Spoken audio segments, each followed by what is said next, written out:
通訳がいない？こんな大事な商談なのに、一体どうなってるんだ？会議室から響き渡る悲鳴のような声に、俺の耳が反応した。多国籍の取引先がアポなしで来社し、営業担当である美人上司が困っていた。こりゃ責任問題だな。商談が破談になったらどう責任取るつもりだ？ああ。申し訳ございません。私は。彼女の声が震える。普段の凛とした姿からは想像もつかない、脆い表情だった。このままじゃ彼女が、いつも部長から無能と言われている俺が出しゃばっていい場面じゃないのかもしれない。だけど、彼女を助けたくて、俺は深呼吸をして一歩前に踏み出した。俺が行きます。俺の一言で空気が凍りつく。お前が笑わせるな。部長の冷ややかな視線が突き刺さる。だが、俺は決意した。会議室のドアを開け、俺は意を決して一歩を踏み出す。これが俺の人生を変える大波乱の幕開けになるなんて、この時は思いもよらなかった。とある企業で SE として働く俺。伊藤博介はオフィスの隅っこの席でため息をついた。目の前の机には誰も手をつけたがらない雑多な仕事の山が積み上がっている。画面には他の部署から回されてきた些細なクレーム対応の仕事が並んでいる。こんなのが俺の仕事かって思う時もあるが、これが俺に任された仕事だ。頑張って取り組むしかない。おい、伊藤！突然、耳障りな声が飛んできた。振り返ると、案の定大月部長が不機嫌そうな顔で立っている。昨日回したクレーム処理、まだ終わってないのか？お前一日中何やってるんだ？申し訳ありません。昨日から継続して対応しております。案件の数が多くて。言い訳するな。お前みたいな窓際社員がこれくらいのことも処理できないのか？無能すぎるぞ。その言葉にオフィス中の視線が一斉に俺に向けられた。けど、俺は表情を変えないようにした。こんなのは日常茶飯事だ。わかりました。急いで対応いたします。当たり前だ。お前のような腰抜けで役立たずが、いつまでももたもたしてるんじゃない。口を開けば謝ってばかりで、存在価値はゼロだな。さっさと片付けろ。お前にはこの程度の仕事しかできないんだからな。部長は鼻を鳴らし、捨て台詞を残して立ち去った。俺はゆっくりと椅子に深く腰を下ろす。周りの同僚たちの囁き声がかすかに耳に届く。マジで厳しすぎるよな、大月部長。こんなの部長の仕事じゃねえの？ただでさえ忙しいのに伊藤さんに押し付けるなんて。俺はその声を聞かないふりをする。確かに不満はある。部長がやるべき仕事を押し付けられて、自分の仕事がどんどん遅れていく。でも誰かがやらなきゃいけない。俺が我慢すればみんなが助かる。そう自分に言い聞かせながら、クレーム対応の資料に目を戻す。画面に映る文字が少し滲んで見えた。目が疲れているのか、それとも。いけない。考え事をしている暇があるなら、作業を進めなければ。俺は深呼吸して、再び仕事に集中する。カタカタとキーボードを叩く音だけが、静かなオフィスに響く。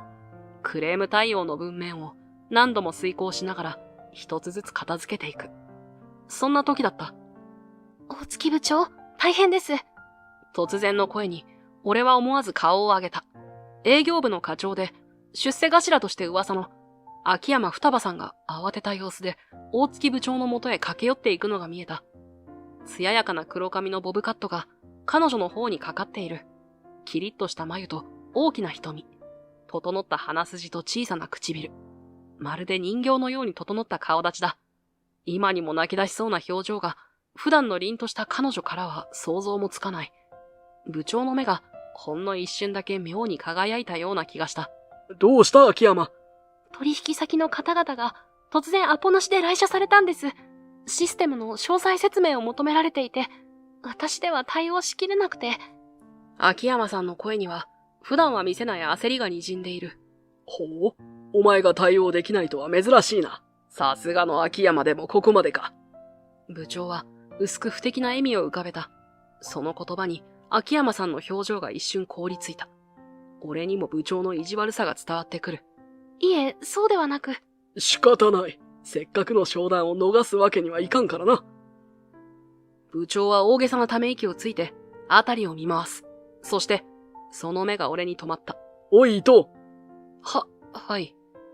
今すぐ会議室に行って、取引先の連中にシステムの説明をしてこい。でも私はまだクレーム対応が。黙れ。お前暇そうにしてただろ。さっさと行け。部長の声が俺の言葉を遮る。俺は言葉を飲み込んだ。暇なわけじゃない。むしろ山積みの仕事がある。でもそんなことを言っても無駄だ。わかりました。俺は小さく答える。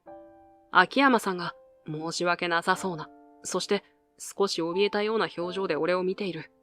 俺は何も言わず資料を抱えて会議室へ向かう。秋山さんが小走りで俺に追いついてきた。伊藤くんごめん。こんな突然の。彼女の声には申し訳なさと焦りが混ざっている。俺は軽く首を振る。気にしないでください。仕事ですから。秋山さんは一瞬驚いたような顔をしたが、すぐに微笑んだ。その表情に俺は少し動揺を覚えた。ありがとう。英語の通訳は私に任せて。専門的なことは伊藤くんにお願いするから。わかりました。一緒に頑張りましょう。俺がうなずくと、秋山さんの表情が少し明るくなった。彼女の黒髪が揺れ、ほんの一瞬甘い香りが漂ってきた。俺たちは無言でエレベーターに乗り込んだ。狭い空間の中で、俺は自分の心臓の鼓動が少し速くなっているのを感じた。緊張のせいだろうか。それとも、今は考えている場合じゃない。俺は頭を振って目の前の仕事に集中しようとした。しかし、隣に立つ秋山さんの存在が妙に気になって仕方がない。エレベーターのドアが開き、俺たちは重々しい足取りで会議室に向かった。ドアを開けると、そこには予想以上に大勢の外国人の取引相手たちが待っていた。秋山さんが一歩前に出て、流暢な英語で挨拶を始める。それから、俺に説明をするよう目で合図をしてきた。俺が日本語で語る内容を秋山さんが英語に通訳し、取引相手の人たちに説明する。しかし、その瞬間だった。システムについてスペイン語で説明していただけますか？突如、スペイン語でそんな言葉が飛んできた。秋山さんの表情が一瞬凍りつく。できればフランス語での説明を希望します。イタリア語での説明は可能でしょうか？今度はフランス語にイタリア語だ。部屋は混沌とした雰囲気に包まれる。秋山さんの肩が小刻みに震え始める。秋山さんは懸命に対応しようとするが、もはや英語が通じる状況ではない。彼女の顔から血の気が引いていくのが見て取れた。はい、どうして黙っているんだ？早く説明してくれ。そんな内容の言葉が様々な言語で会議室を飛び交う。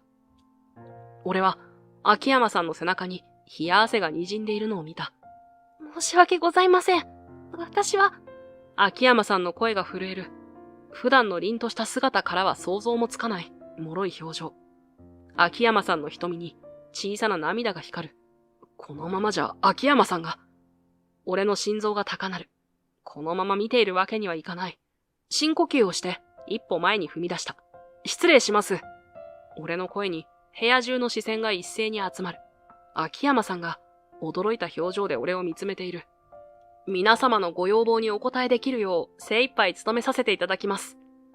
そう言うと、俺はスペイン人らしき男性に向き直り、流暢なスペイン語で会話を始めた。男性の目が驚きで見開かれる。次にフランス語で話していた女性に向かって完璧なアクセントでフランス語を操る。女性は嬉しそうに微笑んだ。そしてイタリア人グループにも、まるでローマで生まれ育ったかのような自然なイタリア語で応対する。部屋中が静まり返る。秋山さんの口が小さく開いたまま、俺を見つめている。次の瞬間、まるで席を切ったように、外国人バイヤーたちから質問が飛び交い始めた。俺は落ち着いた様子で、次々と彼らの質問に答えていく。時にはジョークを交えながら、和やかな雰囲気を作り出していった。システムの専門的な説明も各言語で的確に行う。バイヤーたちの表情が次第に和らいでいくのが分かった。気がつけば、俺は部屋の中心に立っていた。慌てて横を見ると、秋山さんは簡単の表情で俺を見つめていた。その瞳に尊敬の色が宿っているのが分かった。会議が一段落し、外国人バイヤーたちが資料に目を通している間、秋山さんが俺の元へ駆け寄ってきた。伊藤くんすごいわ。まさか、あなたがこんなにたくさんの言語を喋れるなんて。秋山さんの目が輝いている。まるで新しい宝物を見つけたかのような表情だ。ねえ伊藤くん、何カ国語話せるの？そうですね。5カ国語は確実に話せます。5カ国語も？すごいわ。私なんて英語だけで精一杯なのに。俺は照れ隠しに軽く咳払いをする。いや、秋山さんの英語だって素晴らしいですよ。僕なんて。その瞬間、部屋の向こうで外国人バイヤーの一人が手を挙げた。新たな質問があるようだ。すみません、行かないと。頑張って。彼女の笑顔に俺は勇気づけられる。俺は深呼吸して、再びバイヤーたちの元へ向かう。背中には秋山さんの視線を感じていた。商談は予想以上にスムーズに進み、あっという間に成功裏に終わった。俺は安堵の息をつきながら、取引相手と握手を交わす秋山さんを見つめていた。広助！突然名前を呼ばれ、俺は驚いて振り返った。そこには、スペイン側の代表として来ていた、カルロス・イニエスタが満面の笑みで立っていた。カルロスは、俺に駆け寄り、スペイン風の熱烈な抱擁をした。周囲の人々が驚いた表情でこちらを見ている。カルロス、久しぶりだな。まさかお前が SE になっているとは、作曲家になるんじゃなかったのか？音楽とプログラミングって意外と似てるんだ。リズムと倫理、創造性と構造。だから SE の仕事も楽しいんだよ。それより広助こそ、ゲームが好きなのは知っていたが、まさか俺と同じ職についているとはな。そして相変わらず、君の語学力には脱帽だ。カルロスは流暢な日本語で話しかけてきた。俺は照れくさそうに頭をかきながら答える。お前こそ、日本語上手くなったじゃないか。これなら通訳、いらなかったんじゃないのか？いやいや、さすがに専門的な部分になると全くわからなくてさ。だからスペイン語で説明してくれ、なんて、秋山さんを困らせることを言ったのか？広助がいるから大丈夫だと思ったんだよ。君って人は、呆れてため息をついた俺を、カルロスは豪快に笑い飛ばした。その時、秋山さんが俺の傍らに寄ってきた。彼女の目には好奇心が満ちている。伊藤くん、この方とお知り合いなの？秋山さんが小声で尋ねた。実は俺、かつてサッカー留学でスペインに行ってたんです。彼はその時に出会った親友です。秋山さんの目が大きく見開かれた。留学の時に俺は言語の大切さに気づいたんです。最初は全然言葉が通じなくて。でもサッカーを通じて少しずつコミュニケーションが取れるようになって、それでもっと上手くなりたいって思ったんです。それで多言語を？秋山さんが促すように尋ねた。俺はうなずく。ええ、サッカーの試合を見たり、海外のニュースを聞いたり、必死で勉強しました。カルロスとの会話も語学習得に役立ちました。カルロスがウインクをした。秋山さんはしばらく黙って俺を見つめていた。そして柔らかな微笑みを浮かべた。伊藤くんすごいね。そんな経験をしていたなんて。彼女の声には純粋な感嘆の色が滲んでいる。俺は少し照れくさそうに目をそらした。カルロスたち取引先の方々が帰っていった後、俺たちは部長に報告するためオフィスに戻ることにした。オフィスに到着すると、大月部長は険しい表情で俺たちを待っていた。伊藤、秋山、どうだった？俺が口を開こうとした瞬間、部長は続けた。まあ言うまでもないか。失敗した責任はきちんと取ってもらうからな。俺は困惑した表情を浮かべる。でも部長、実は。言い訳はいい。伊藤、どうせお前は何もできず、秋山に任せきりにしたんだろう。そんな無責任な態度が問題なんだ。お前のような消極的で役立たずの社員がいるから、こんなことになるんだ。もう二度と重要な商談には同席させないからな。続けて、部長は秋山さんを厳しく睨みつける。秋山、お前はどうしてこんな無能を連れて行ったんだ。重要な商談を台無しにしてしまって、どう責任を取るつもりだ。君は優秀だと思っていたのに、こんな失態を演じるとは、判断力を疑うぞ。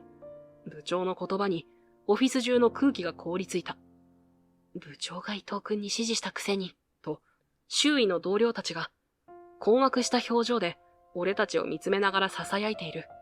その時、秋山さんが一歩前に出た。部長、それは大きな誤解です。秋山さんの声には、普段聞かれない強い意志が込められていた。部長は眉を潜め、不機嫌そうに彼女を見つめる。何が誤解だと言うんだ、秋山。秋山さんは深呼吸をして、はっきりとした口調で言った。商談は成功しました。は？そんなまさか。部長の目が大きく見開かれる。周囲の同僚たちからも小さな驚きの声が漏れた。秋山さんは顔を輝かせながら続けた。はい、大成功です。スペイン、フランス、イタリアの企業すべてと契約を結ぶことができました。それはすべて伊藤くんのおかげなんです。伊藤が？部長の声が裏返る。秋山さんはうなずきながら熱心に説明を始めた。伊藤くんはスペイン語、フランス語、イタリア語を完璧に操り、取引先との交渉を見事にまとめ上げたんです。私の英語力だけでは絶対に対応できませんでした。俺は照れくさそうに目を伏せた。秋山さんの言葉にオフィス中が静まり返る。それだけじゃありません。伊藤くんはシステムの専門知識も駆使して、相手の質問に的確に答えていました。取引先の方々はみんな、伊藤くんの対応に感銘を受けていましたよ。そんな伊藤が？はい。伊藤くんの隠れた才能のおかげで、今回の商談は大成功を収めたんです。私も本当に驚きました。俺はますます顔が熱くなるのを感じる。秋山さんの言葉に周囲の同僚たちがざわめき始めた。伊藤、本当なのか？部長がこちらを睨みながら尋ねてきた。俺は小さくうなずく。はい。まあ、秋山さんと協力して。いいえ、伊藤くん。あなたが主役よ。私はただ補助しただけ。秋山さんが俺の言葉を遮る。すると、部長は椅子に崩れるように座り込んだ。なんてことだ。オフィス中が俺と秋山さんに注目している。同僚たちの目には驚きと尊敬の色が浮かんでいた。秋山さんは真剣な眼差しで続けた。大月部長、今回の取引先が訪問日を間違えてしまった原因、システム部の方でも調べてください。部長は眉を潜め、明らかに不快そうな表情を浮かべた。いや、そこまでする必要はないだろう。契約は成立したんだ。余計なことはやめておけ。でも、今後同じような問題が起きないようにするためにも、原因究明は重要です。これは、我が社の信頼にも関わる問題です。誰がそんな調査をするんだ？みんな忙しいんだぞ。確かにみんな忙しいです。でも、この調査をしないで同じ問題が再発したら、もっと大変なことになりませんか？部長は深いため息をついた。しばらく考え込んだ後、観念したように言った。わかったよ。俺が責任を持って調査の指示を出す。これでいいんだな。ありがとうございます。それと、今私が受け持っているプロジェクトに伊藤くんを加えることにします。その言葉に部屋中が静まり返った。部長が突然立ち上がり、声を荒げた。待て、秋山。何を考えているんだ。伊藤はただの窓際社員だぞ。重要なプロジェクトに素人を入れるなんてとんでもない。彼には経験も実績もないじゃないか。秋山さんは冷静に部長を見つめ返した。伊藤くんの語学力とシステムの知識は、このプロジェクトにとって大きな資産になります。今日の彼の活躍を見て、それは明らかです。一時的な活躍を過大評価するな。リスクが大きすぎる。新しい才能を発掘し、活かすのも私たちの仕事ではないでしょうか。伊藤くんを加えることで、より効率的に、そして高品質な成果が出せると確信しています。部長はため息をつき、険しい表情で言った。わかった。お前の判断に任せるが、もし何かあれば全てお前の責任だからな。伊藤が失敗したら、お前も一緒に責任を取ることになるぞ。はい、その覚悟はできています。秋山さんは真剣な表情でうなずいた。俺は二人のやりとりを聞きながら、胸の中に複雑な感情が渦巻くのを感じた。秋山さんが、これほどまで俺を信頼してくれているなんて。俺は深呼吸をして決意を固める。ちょうどその時、秋山さんがこちらを見た。伊藤くん、やってくれるわね。はい、頑張ります。俺は力強く言った。秋山さんは満足げに微笑んだ。そう言ってくれると思ったわ。これからよろしくね、伊藤くん。新たな挑戦への期待と不安が入り混じる中、俺は静かにうなずいた。翌日、俺は会議室で秋山さんと向かい合って座っていた。なんだか不思議な気分だった。つい昨日まで窓際族だった俺が、こうして重要プロジェクトの打ち合わせをしているなんて。秋山さんは手元の資料を整理しながらテキパキと説明を始めた。では伊藤くん、このプロジェクトの概要について説明するわね。彼女の声は落ち着いていて自信に満ちていた。秋山さんは海外展開の戦略、システム統合の方針、そして多言語対応の重要性について次々と具体的なアイデアを提示していく。その一つ一つが綿密に計算され、実現可能性の高いものばかりだった。特に印象的だったのは、各国の文化的背景を考慮したローカライゼーション戦略だ。単なる言語の置き換えではなく、その国の召集感や価値観まで踏まえた提案には、正直驚かされた。説明が一段落すると、秋山さんは少し緊張した様子で俺を見た。どうかしら伊藤くん。何か質問や意見はある？いいえ、さすが出世頭と言われているだけありますね。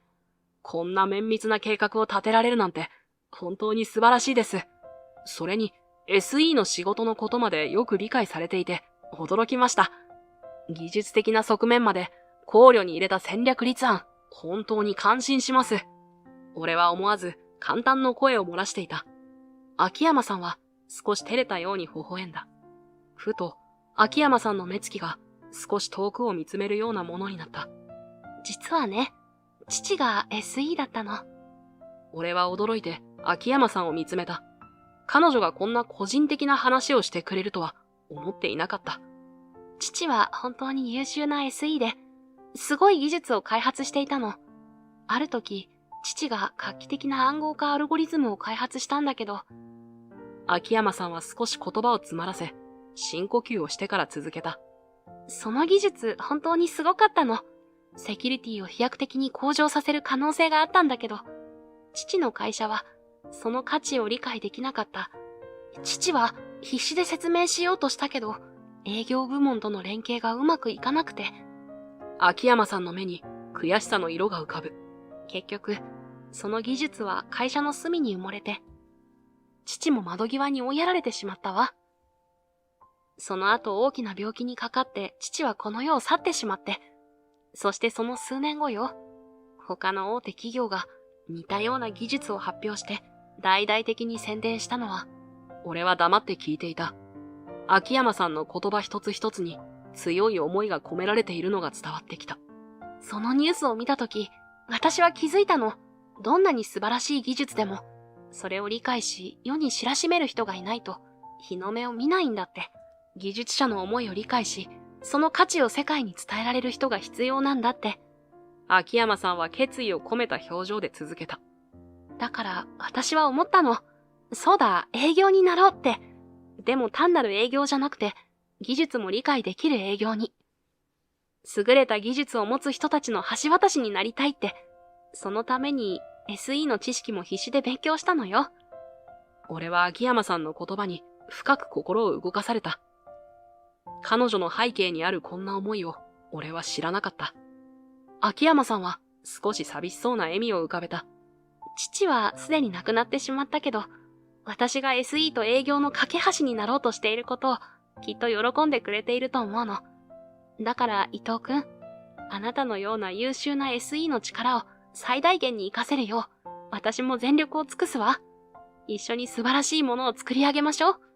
秋山さんの言葉に俺は驚きと戸惑いを感じた。いえ、秋山さん、俺なんかまだまだ未熟で、優秀なんてとてもじゃないですが、俺は慌てて言った。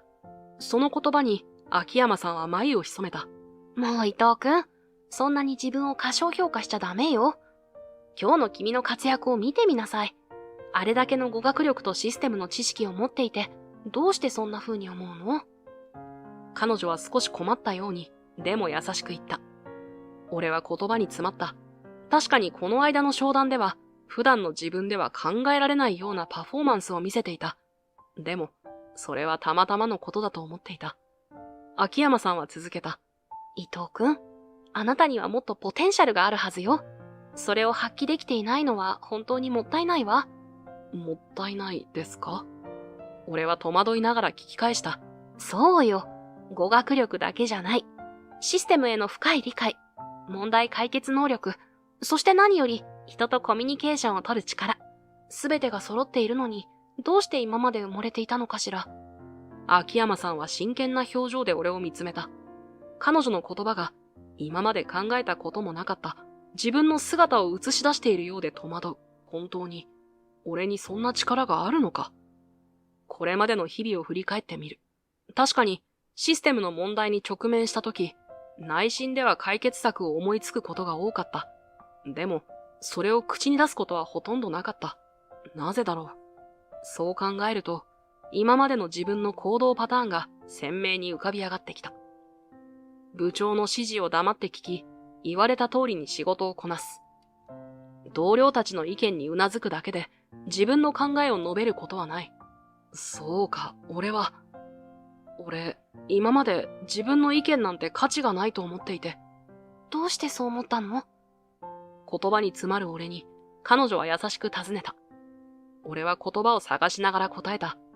いつも部長や先輩方の意見の方が正しいんじゃないかって。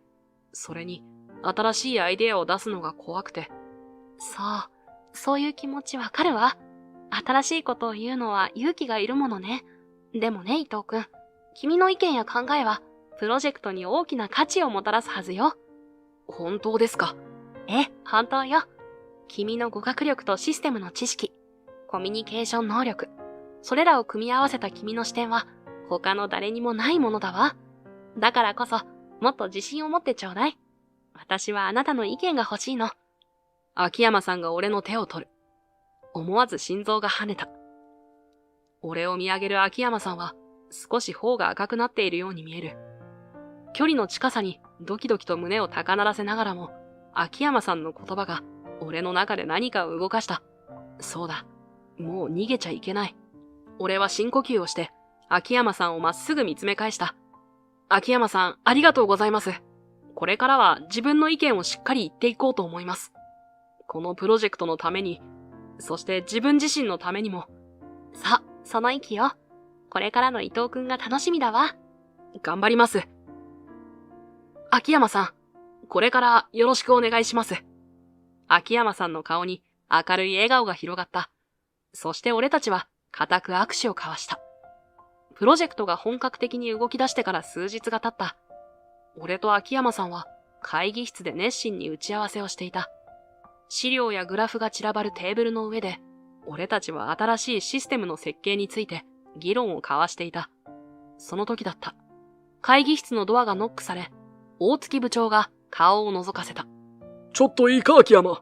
はい、大月部長。どうされました？秋山さんは少し驚いた様子で立ち上がった。部長は俺に一別をくれてから秋山さんに近づいた。彼は声を潜めて話し始めたが、静かな会議室ではその言葉が俺にもはっきりと聞こえてきた。秋山、伊藤のことだが、彼にあまり負担をかけすぎないように気をつけてくれないか。どういうことでしょうか？秋山さんは眉を潜めた。部長は咳払いをして続けた。いや、彼はまだ経験が浅いだろう。急に重要な仕事を任されてプレッシャーを感じているんじゃないかと心配でね。俺は耳を疑った。部長が俺のことを心配している。秋山さんは部長の目をまっすぐ見て答えた。ありがとうございます。ご心配いただいて、でも伊藤くんは十分にこなせていますよ。むしろ彼の能力をもっと活かせていないくらいです。しかし伊藤にはシステム部の仕事もあるんだ。そっちに影響が出ては困る。部長は眉を潜めた。その言葉を聞いて、俺は一瞬躊躇した。しかし、先日の秋山さんとの会話を思い出し、深呼吸をして立ち上がった。失礼します、部長。システム部の仕事については、すでに全て終わらせています。俺は声に力を込めた。部長と秋山さんが驚いたように俺を見つめる。もう終わらせているだと？嘘をつくんじゃない。大したことじゃない仕事を翌日に持ち越すほどの無能のくせに。今までいつも仕事が多かったのは、部長の対応を私が代わりにしていたからです。俺は冷静にしかし確固とした口調で言った。部長の目が大きく見開かれた。俺は続けた。申し訳ありませんが、はっきり言わせていただきます。部下は上司の尻拭いのためにいるのではありません。本来の仕事に集中できる環境が必要です。部屋に緊張が走る。しかし、俺は決意を固めて最後まで言い切った。それに、秋山さんは私の才能を買ってくれています。そういう上司と仕事がしたいんです。自分の能力を正当に評価し、伸ばす機会を与えてくれる人と働くことが、会社にとっても、私個人にとっても、最良だと考えています。言い終えると、部屋に沈黙が降りた。部長は言葉を失ったように立ち尽くしている。その静寂を破るように、秋山さんが一歩前に出た。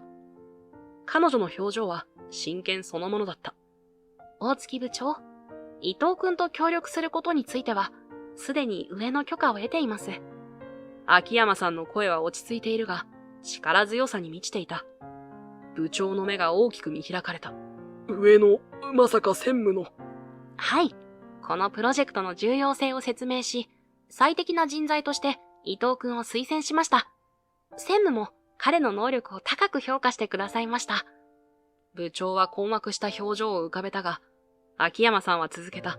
そして、もう一つ重要なことがあります。現在スペインの大手企業とこれまで以上に大きな商談を結ぼうとしています。この案件は我が社の今後を左右する可能性のある重要なものです。彼女は一瞬俺を見てから再び部長に向き直った。部長の表情が変わった。スペインの、そんな大きな話があったとは。はい。そしてこの商談において、伊藤くんの協力が必要不可欠なんです。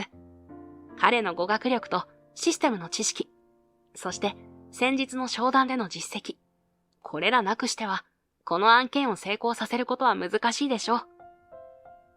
秋山さんは力強く言った。俺は秋山さんの言葉に驚きながらも、自分に対する信頼の大きさを感じていた。部長は言葉を失ったらしく、拳を軽く握りしめると、重い足取りでドアに向かった。ドアノブに手をかけたところで、部長は一瞬立ち止まった。振り返ることはなかったが、その姿からは言いようのない後悔と悔しさがにじみ出ていた。わかった。伊藤、秋山、頼んだぞ。部長の声は普段の威勢の良さを失っていた。ドアが閉まる音が部屋に響く。俺と秋山さんはしばらくの間、ただ黙ってドアを見つめていた。静寂が流れる中、秋山さんが俺の方に向き直った。彼女の目には少し不安げな色が浮かんでいた。ねえ伊藤くん、さっきのこと本当？一緒に仕事したいって。秋山さんの声はいつもより少し柔らかかった。その言葉に、俺は驚いて秋山さんを見つめ返した。彼女の表情には期待と不安が入り混じっていた。もちろんです。秋山さん、あなたと一緒に仕事がしたいんです。それは本心からの願いです。俺は迷わず答えた。秋山さんの目が少し潤んだように見えた。俺は言葉を選びながら心からの思いを伝えた。秋山さんは本当に素晴らしい人です。優れた営業スキルだけでなく、技術への深い理解、そして何より人の可能性を信じて引き出そうとする力があります。俺のようなものの価値を見出し、チャンスをくれた。そんな秋山さんと一緒に仕事ができるなんて、この上ない喜びです。秋山さんのような人と働けることを心から誇りに思います。言い終えると、部屋に再び静寂が訪れた。秋山さんは少し驚いたような、でも嬉しそうな表情を浮かべていた。伊藤くんありがとう。私もあなたと一緒に仕事ができて本当に嬉しいわ。でもそんなに褒められると、調子に乗っちゃうかもしれないわよ。彼女は少し冗談めかした口調で言った。思わず笑みがこぼれる。いえ、本当のことを言っただけです。俺の言葉に、秋山さんは少し寂しげな笑みを浮かべた。彼女の目に、これまで見たことのない複雑な感情が宿っているのを感じた。ありがとう伊藤くん。でも、みんながあなたのように思ってくれているわけじゃないの。秋山さんは静かに言った。彼女は窓の外を見つめながら、ゆっくりと話し始めた。こういう性格だからね。やっかみも多いし、女のくせにって言われることもあるわ。意味不明な嫌がらせもあるのよ。書類が突然なくなったり、大事な連絡がうっかり伝わらなかったり。秋山さんの声には苦々しさが混じっていた。俺は驚きと怒りで言葉を失った。秋山さんのような優秀な人でさえ、こんな理不尽な扱いを受けているなんて。どうして上に報告せず黙ってるんですか？俺は思わず聞いてしまった。秋山さんは俺を見つめ返した。その目には強さと同時にかすかな疲れが浮かんでいた。誰かを頼ったら、それこそ女は弱いって思われるでしょ？だからいつも一人で立ち向かってきたの。弱音を吐くわけにはいかなかった。彼女は苦笑いを浮かべた。その瞬間、俺は秋山さんの新たな一面を見た気がした。いつも強くて頼もしい彼女が、実は孤独な戦いを続けていたなんて。俺は秋山さんの強さと、同時に彼女の中にある弱さを感じた。いつもみんなを引っ張っている彼女も、時には支えを必要としているんだ。秋山さん、一人で抱え込まなくてもいいんですよ。俺たちはチームなんですから。俺は言葉を探した。秋山さんは少し驚いたような顔をした。そして少しずつその表情が和らいでいく。ありがとう伊藤くん。こんな風に素直な気持ちを話せる人はあまりいなくて、あなたになら話しても大丈夫だと思ったの。そのことが本当に嬉しいの。伺うようにして、俺を見上げる秋山さんと目が合った瞬間、今まで俺たちの間にあった見えない壁が音もなく崩れ落ちていくような気がした。秋山さんの目は今までとは違う輝きを帯びていた。俺の胸の中で何かが大きく動いた。今まで上司としか思っていなかった秋山さんが一人の女性として俺の目の前にいる。俺たちの間に流れ始めたのは言葉では言い表せない甘くて切ない空気。俺は思わず秋山さんの手を取っていた。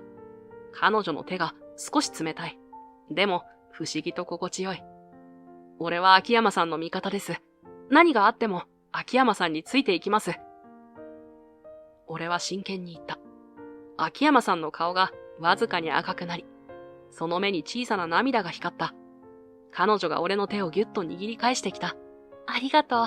私もあなたの味方よ。そう言った後、彼女は顔をゆっくりと俺に近づけてきた。俺は息を止める。その時、廊下に足音が聞こえた。俺たちは慌てて離れる。秋山さんはすぐにいつもの凛とした表情を取り戻したが、その方はまだ薄紅色に染まっていた。秋山さん、双葉さんって呼んでもいいですか？俺は勇気を振り絞った。彼女の目が大きく見開かれた。そして、柔らかな笑顔が広がる。ええ、もちろん。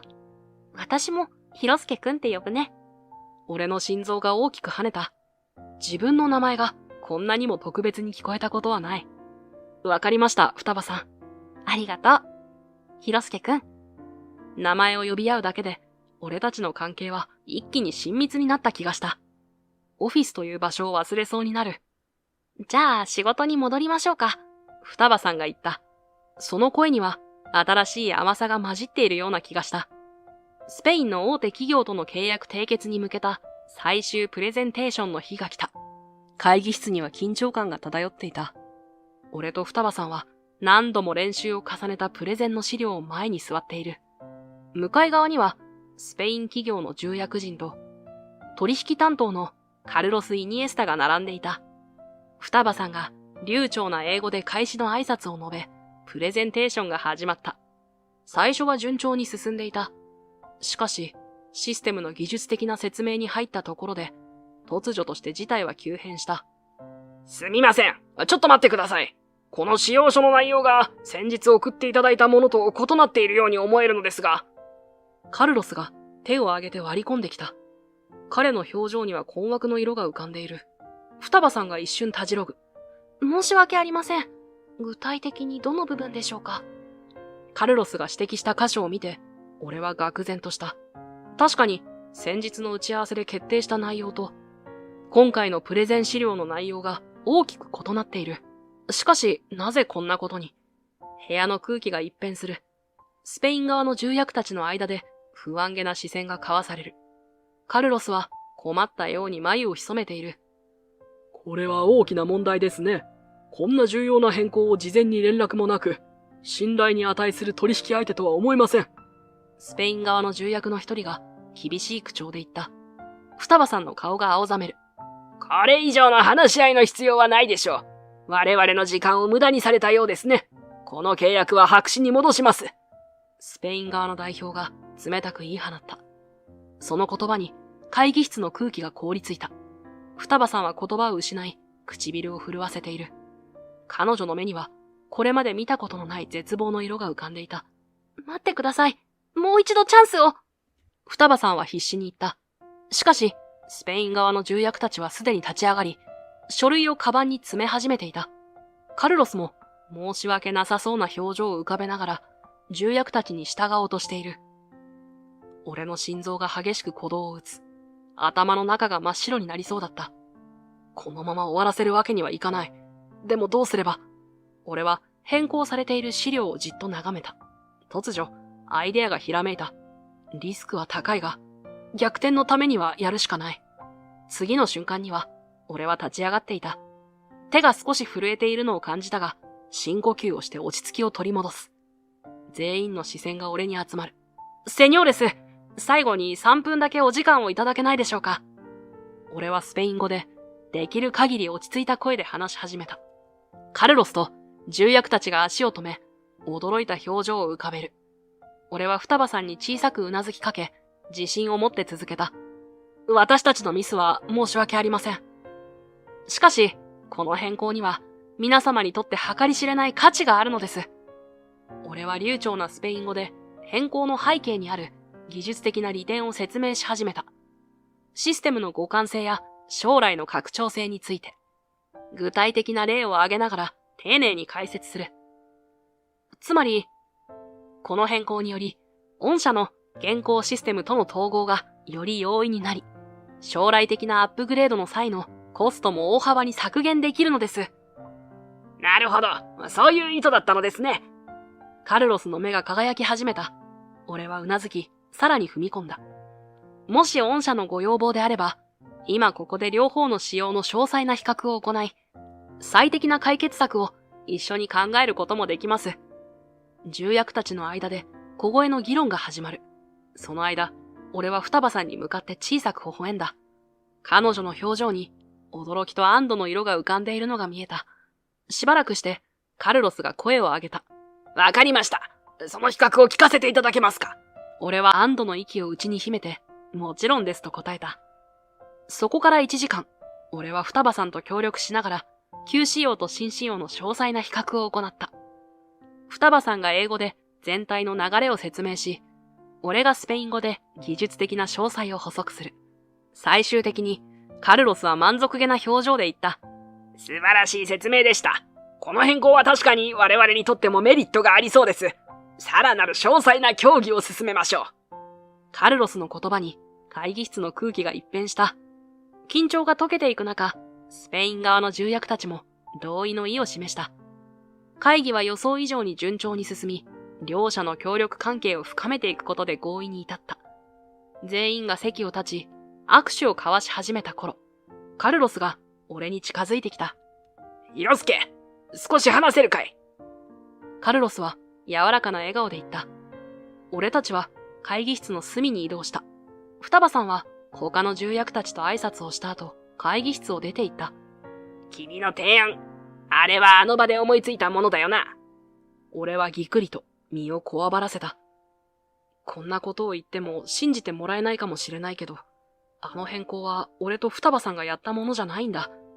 カルロスに指摘されるまで気づいてなかったんだ。必死に言い繕う俺に、カルロスは優しい表情のまま首を横に振る。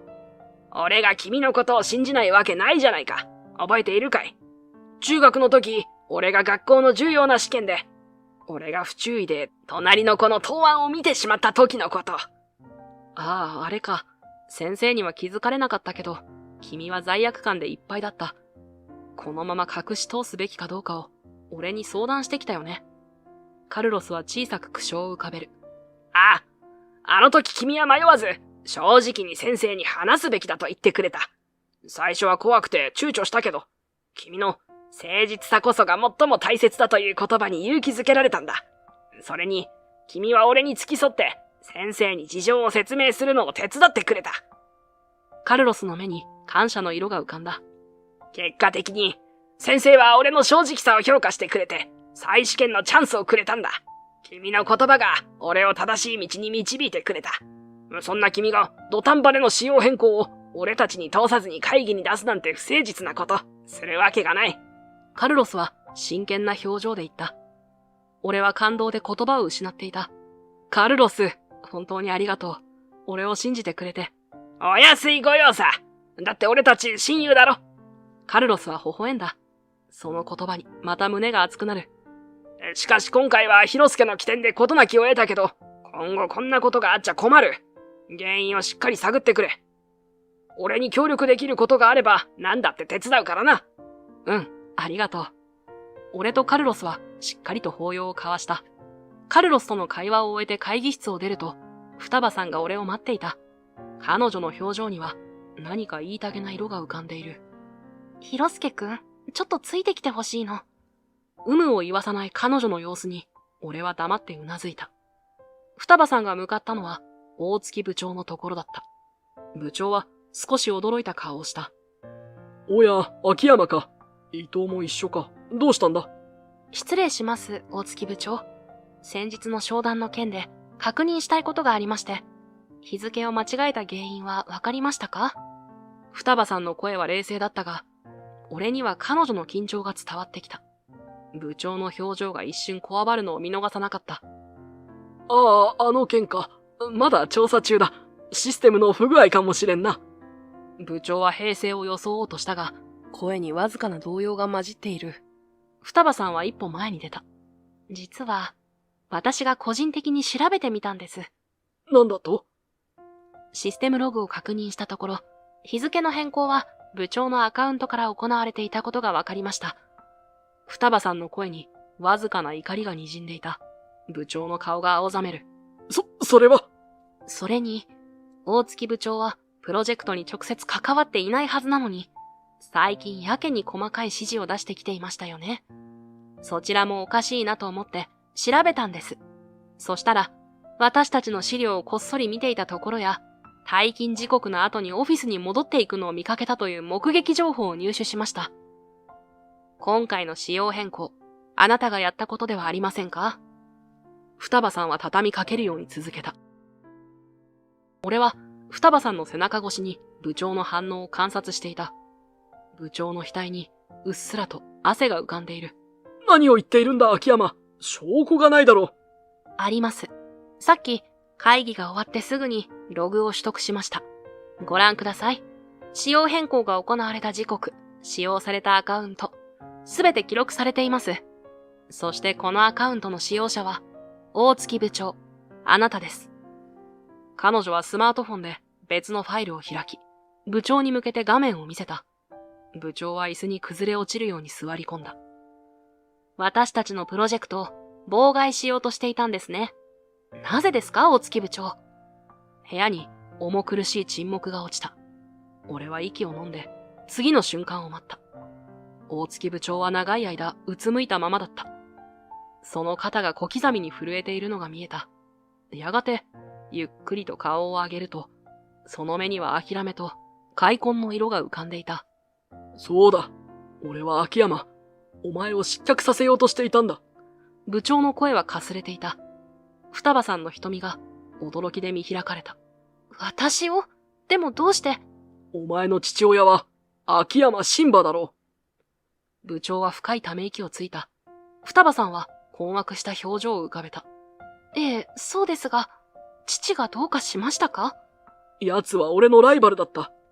大月部長の目は遠い過去を見つめているようだった。俺と双葉さんは息を飲んで聞き入った。奴は天才的な SE で、技術をどこまでも極めようとしていた。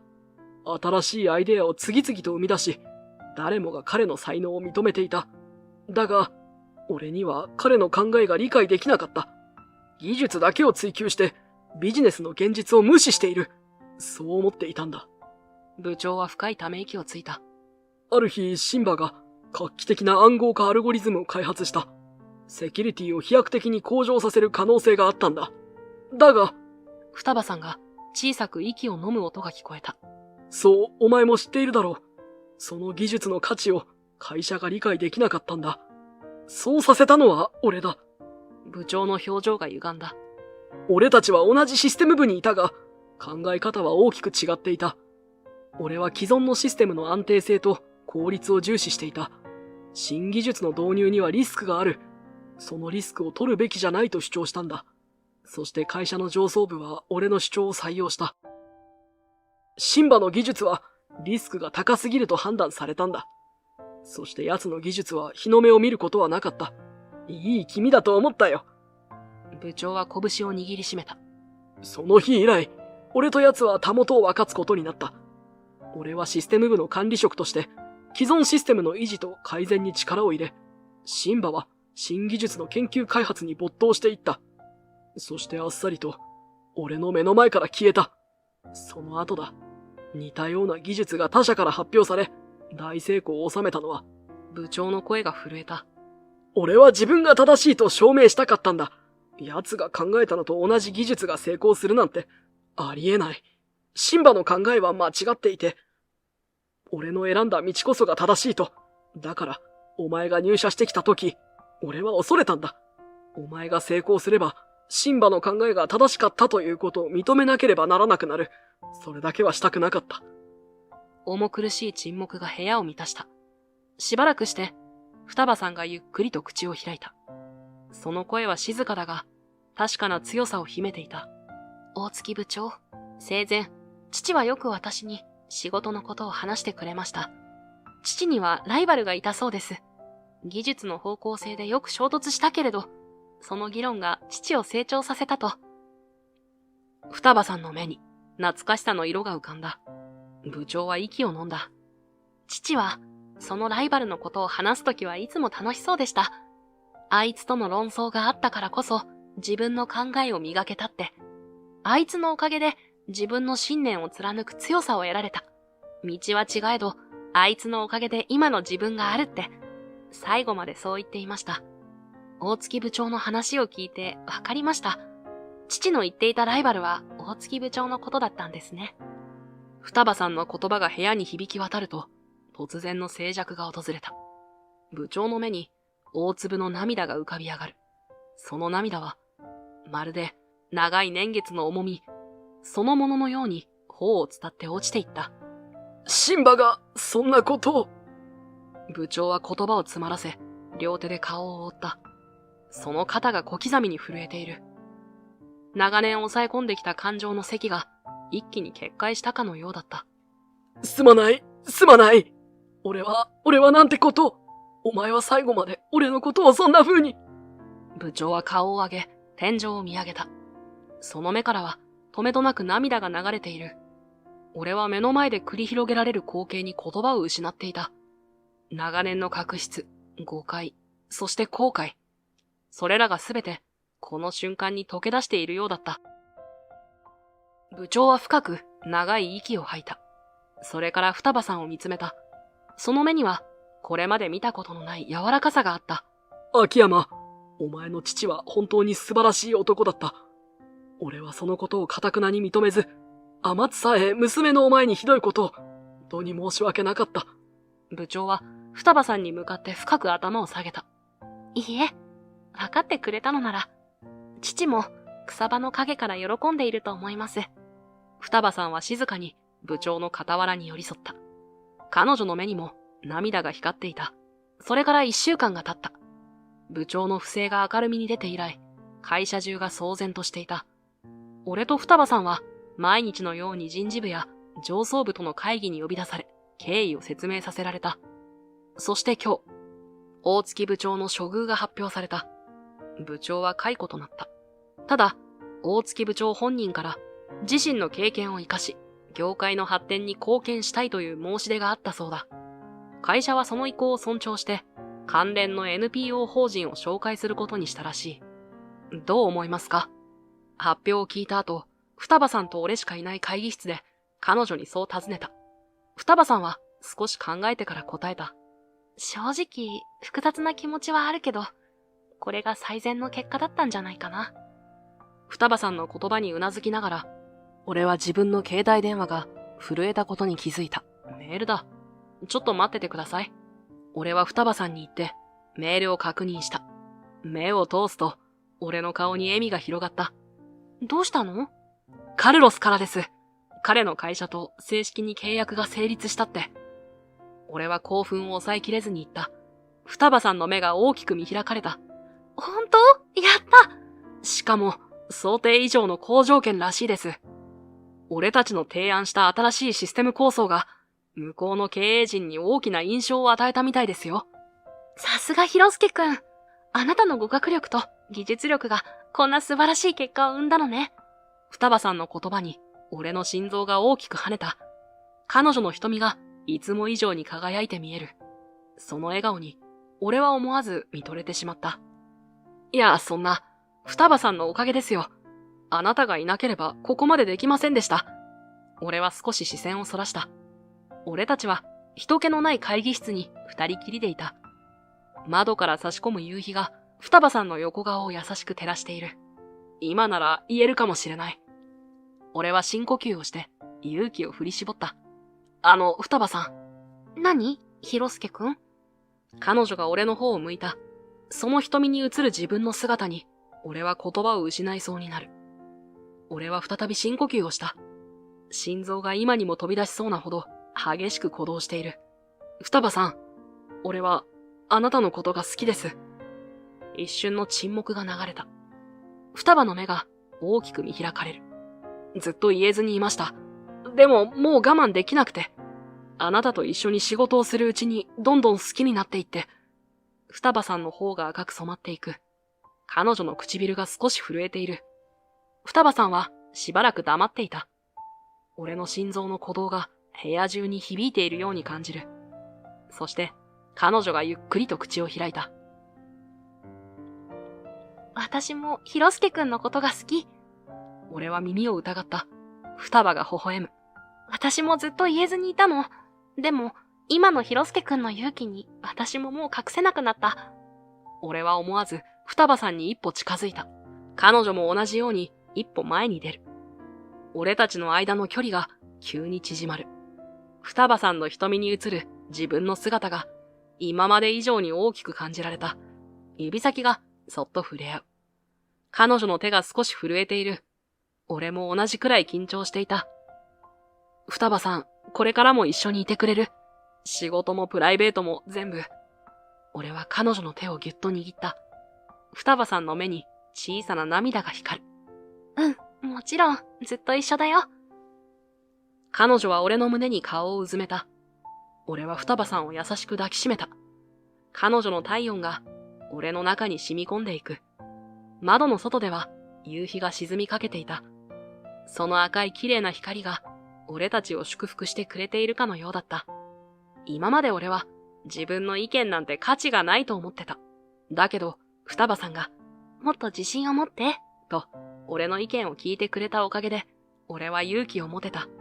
今では自分の考えを伝えるのが怖くない。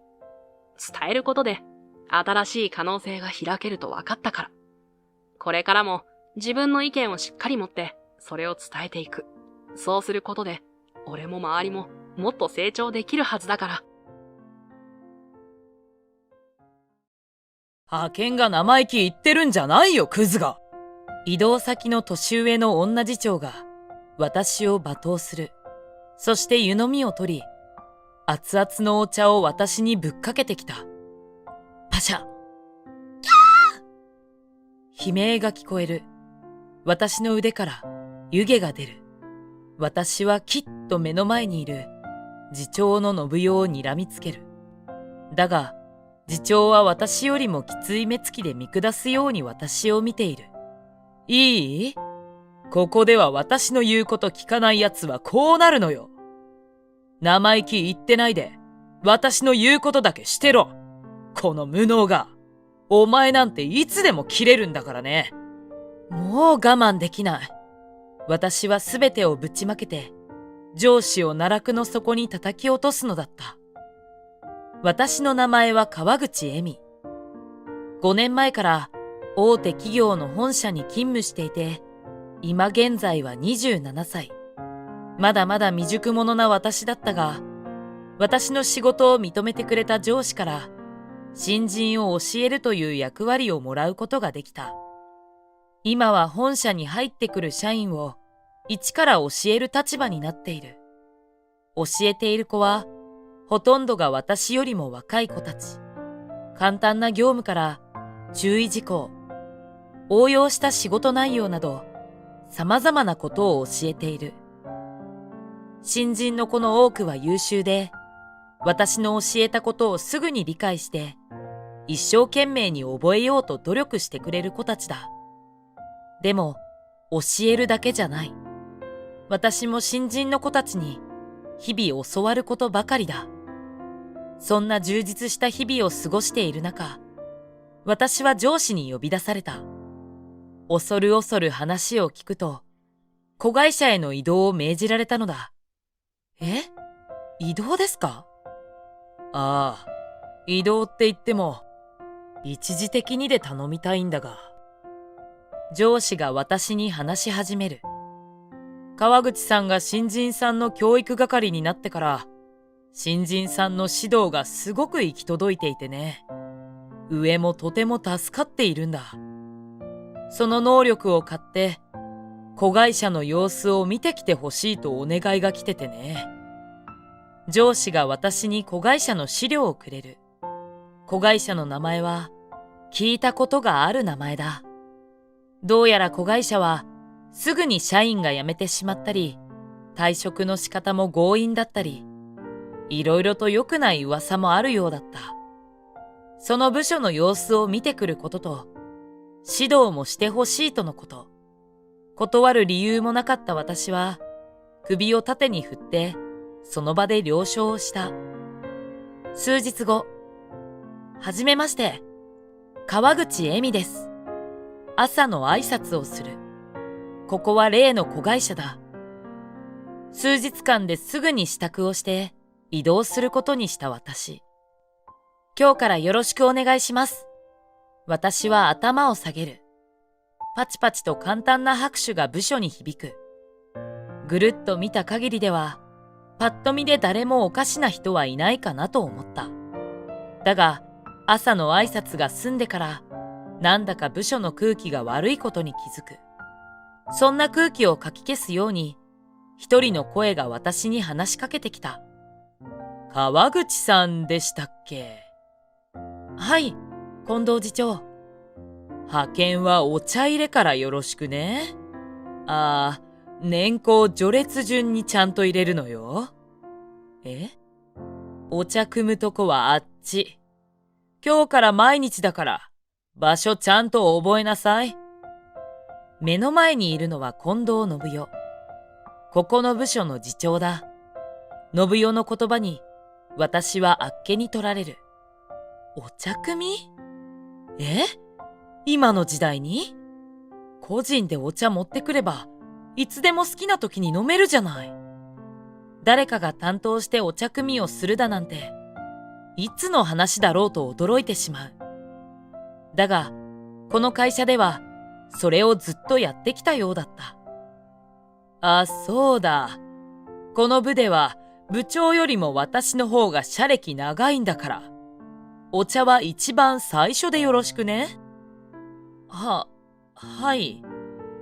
私は言われた通りに、信代に一番最初に、その次に部長、その次に、とお茶を渡していった。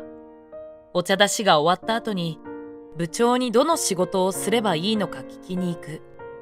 部長、私は、ちょっと川口さん？部長に話しかけようとするが、突然の声に遮られた。信代だった。手をひらひらとさせて、私を呼ぶ。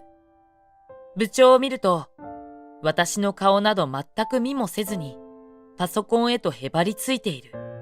まるで私がいないかのように扱っていた。仕方なく私は、信代のもとに向かう。どうしましたか、次長。あんたパソコン触んないで。はい？パソコンを使わずに業務しろということでしょうか？新人派遣が一丁前にパソコンなんか使えると思ったの？バカね。では、どうすれば？手書きに決まってるじゃない。手書き。これとこれとこれ。あとこっちの。信代が自分の机にあった書類を私に渡してくる。いきなり渡してくるものだから、落ちないように必死になりながら、慌てて私は受け取った。ほとんど無理やり渡された。それは信代の机にあったほとんどの書類だった。机くらいは使わせてあげるわ。あなたならあそこがお似合いじゃないかしら。そう言って信代が指さした場所は小さな事務机。だがその机の上には他の資料や物が置きっぱなしの状態になっている。まずは机の上の書類を整理しておいて。ほら。信代が私の背中をパンと叩く。強い力だったせいか、背中はヒリヒリした。信代の言葉が終わると、部署はまたシーンと静かになる。誰一人として喋っていない。私はなんだか怖くなって、何も言わないまま、指さされた事務机に向かった。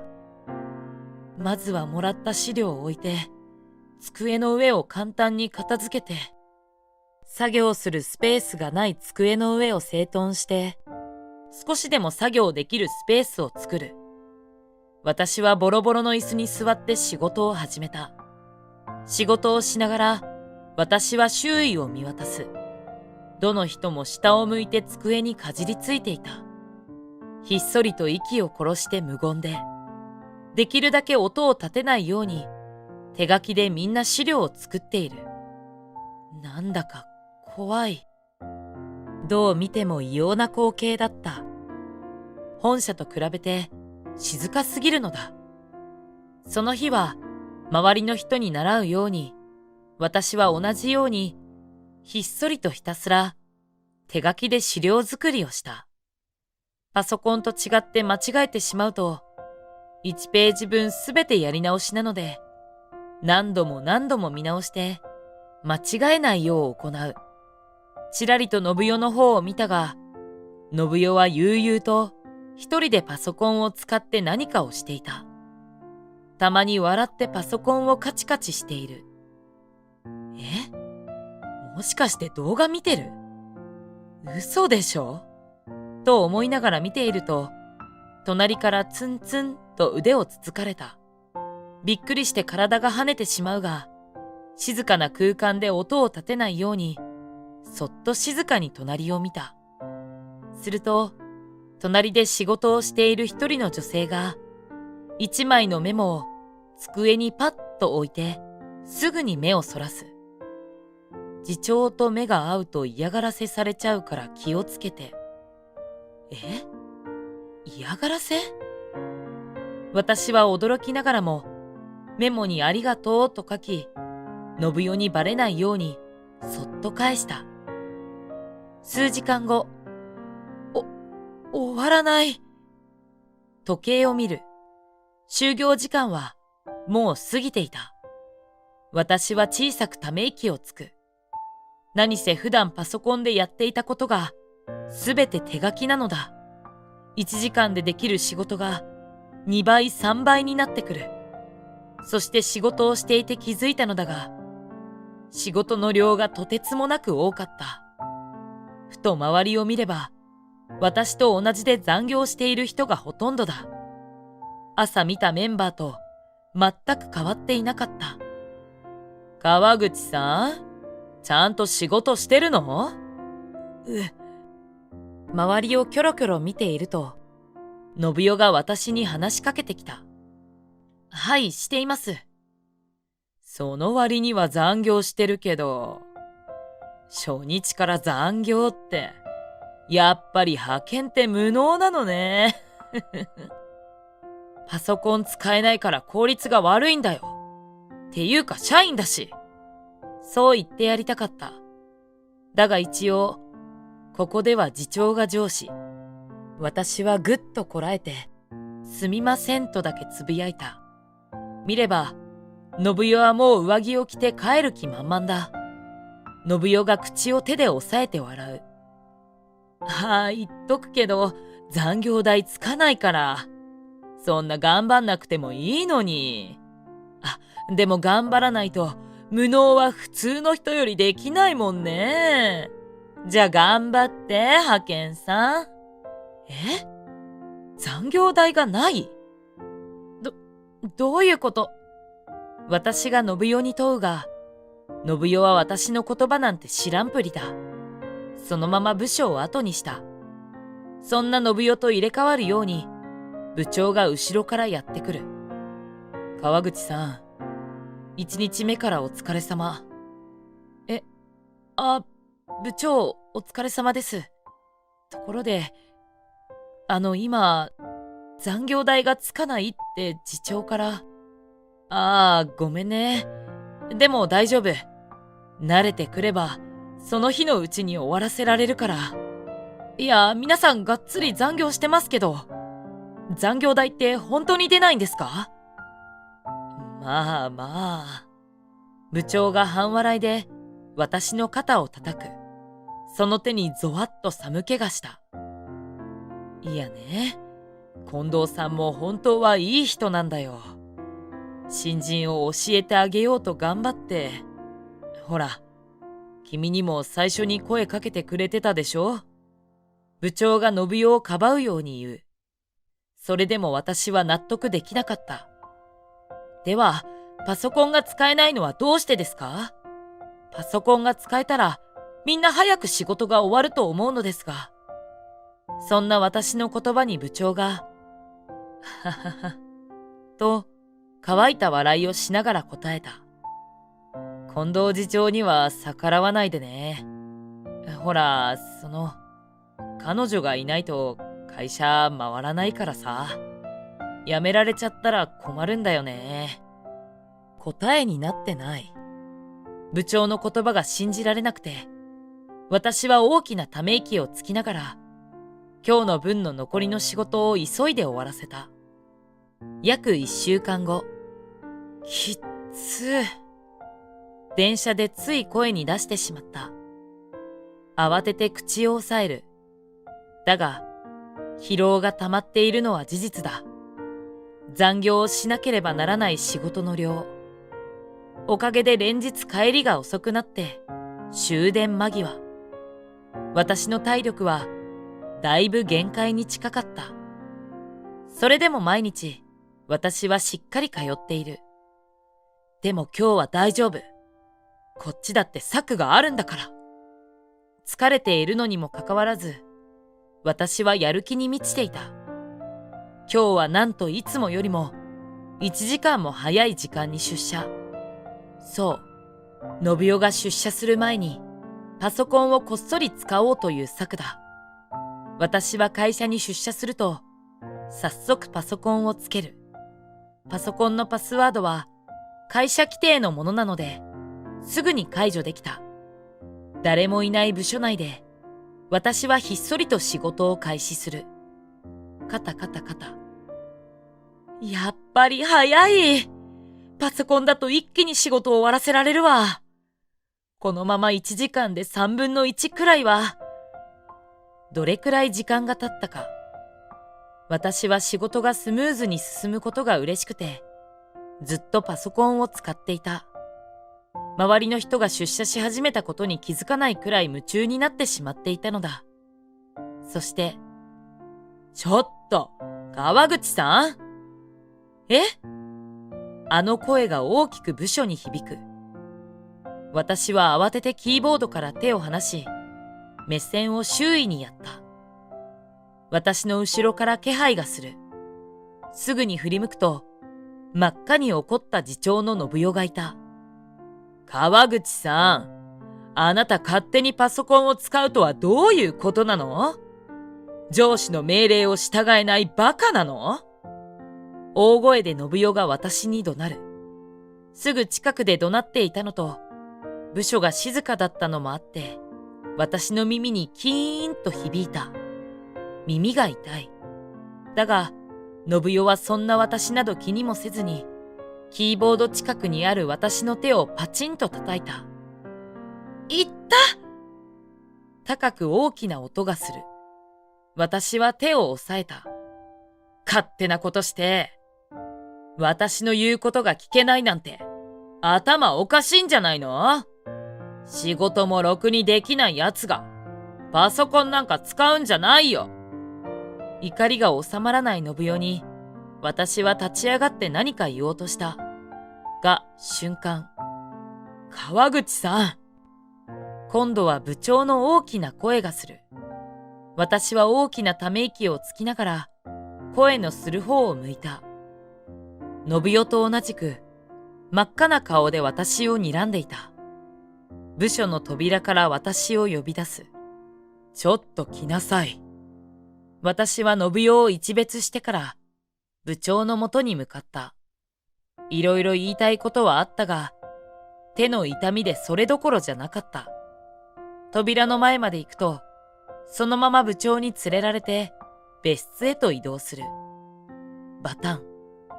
別室の扉を部長が閉めてから、私の肩を掴んだ。あのね、君、問題を起こさないでくれ。ここでは次長がルールだから、勝手なことしたら困るよ。これに私はイラッときた。真っ赤に腫れた手を部長に見せながら、私は反論する。パソコンを使うなってルールがおかしくないですか？パソコンがないと仕事ができないものばかりなのに、今時手書きって、時代錯誤もいいとこですよ。それに、次長ってパソコン使ってますけど、ずっと動画見てますよね。次長はどれくらいの仕事をされてるんですか？しっかり仕事をしているところを私は見たことがないんですが、むしろ誰かに仕事を押し付けているように見えます。っていうか私今、叩かれましたよね。こちらについてはどう思われますか？手は、大丈夫そうだろう。動くし、ちゃんと仕事できそうじゃないか。はぁ？すっとんきょうな声が出てしまった。真っ赤に腫れた私の手を見て、部長は全く心配する素振りを見せない。心配をしろというわけではないが、どう思うかと聞いて仕事ができそうという答えは、あまりにもひどい回答だった。それに加えて、部長は大きなため息を私につきながら、呆れたように話す。あのね、君、来たばかりで問題起こしすぎじゃないか？そもそも君みたいな新人と、ずっといてくれていた近藤さん。会社にとってどちらが必要な人材か、君でもわかるでしょう。やっぱりずっといてくれて仕事もしっかりできる近藤次長の方が、会社にはいなくてはならないわけだよ。言いたいことわかる？ここで私はやっとわかった。この部署の問題点だ。この二人が新人がすぐ辞めていく原因なんだわ。だから長続きしないでみんな辞めていく。でも人手が足りないからずっと社員を募集している。そして部長の話を聞いていて、なぜ信代がクビにならないのか理解した。本来であれば部長のやるべき仕事をなんと信代がすべて引き受けていた。そしてその仕事は私もやられたようにすべて部下に押し付けられている。各一人分の仕事をやればいいはずなのに、その日に信代に目をつけられた人は、それぞれ部長と次長の二人分仕事が増えているのだ。そりゃ部長が仕事しなくて済んでるんだから、部長にとっては使える人材だろうね。何より、信代は会社にはないはずの勝手なルールを作ってみんなに教えていた。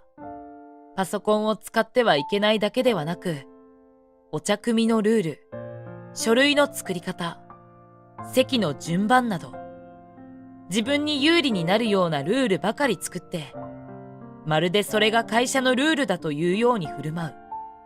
そんな信代を野放しにしている部長のせいで、次々に社員は体調を壊して会社を辞めていく。じゃあ頼むよ。まったく、僕だって暇じゃないんだ。こんなことで時間を取らせないでくれ。こうして部長は言いたいことを言って、さっさと部屋を出て行ってしまった。私は握り拳を作って、部長の言葉を噛み締める。ここまでひどい場所だと思わなかった。ここで私は、ポケットに入っていたスマホを取り出した。おもむろに真っ赤に腫れた自分の手の写真を撮る。写真を撮りながら、私はきっと目をつり上げて、部長が消えていった扉を睨んだ。こうなったら、徹底的にやってやるんだから。数日後、いつも通り、私は狭い机で、手書きで仕事を進めていた。静かな部署にだんだんと慣れてきて、音を立てないようにするのも自然とできるようになってきている。こんなこと、慣れたくなかったな。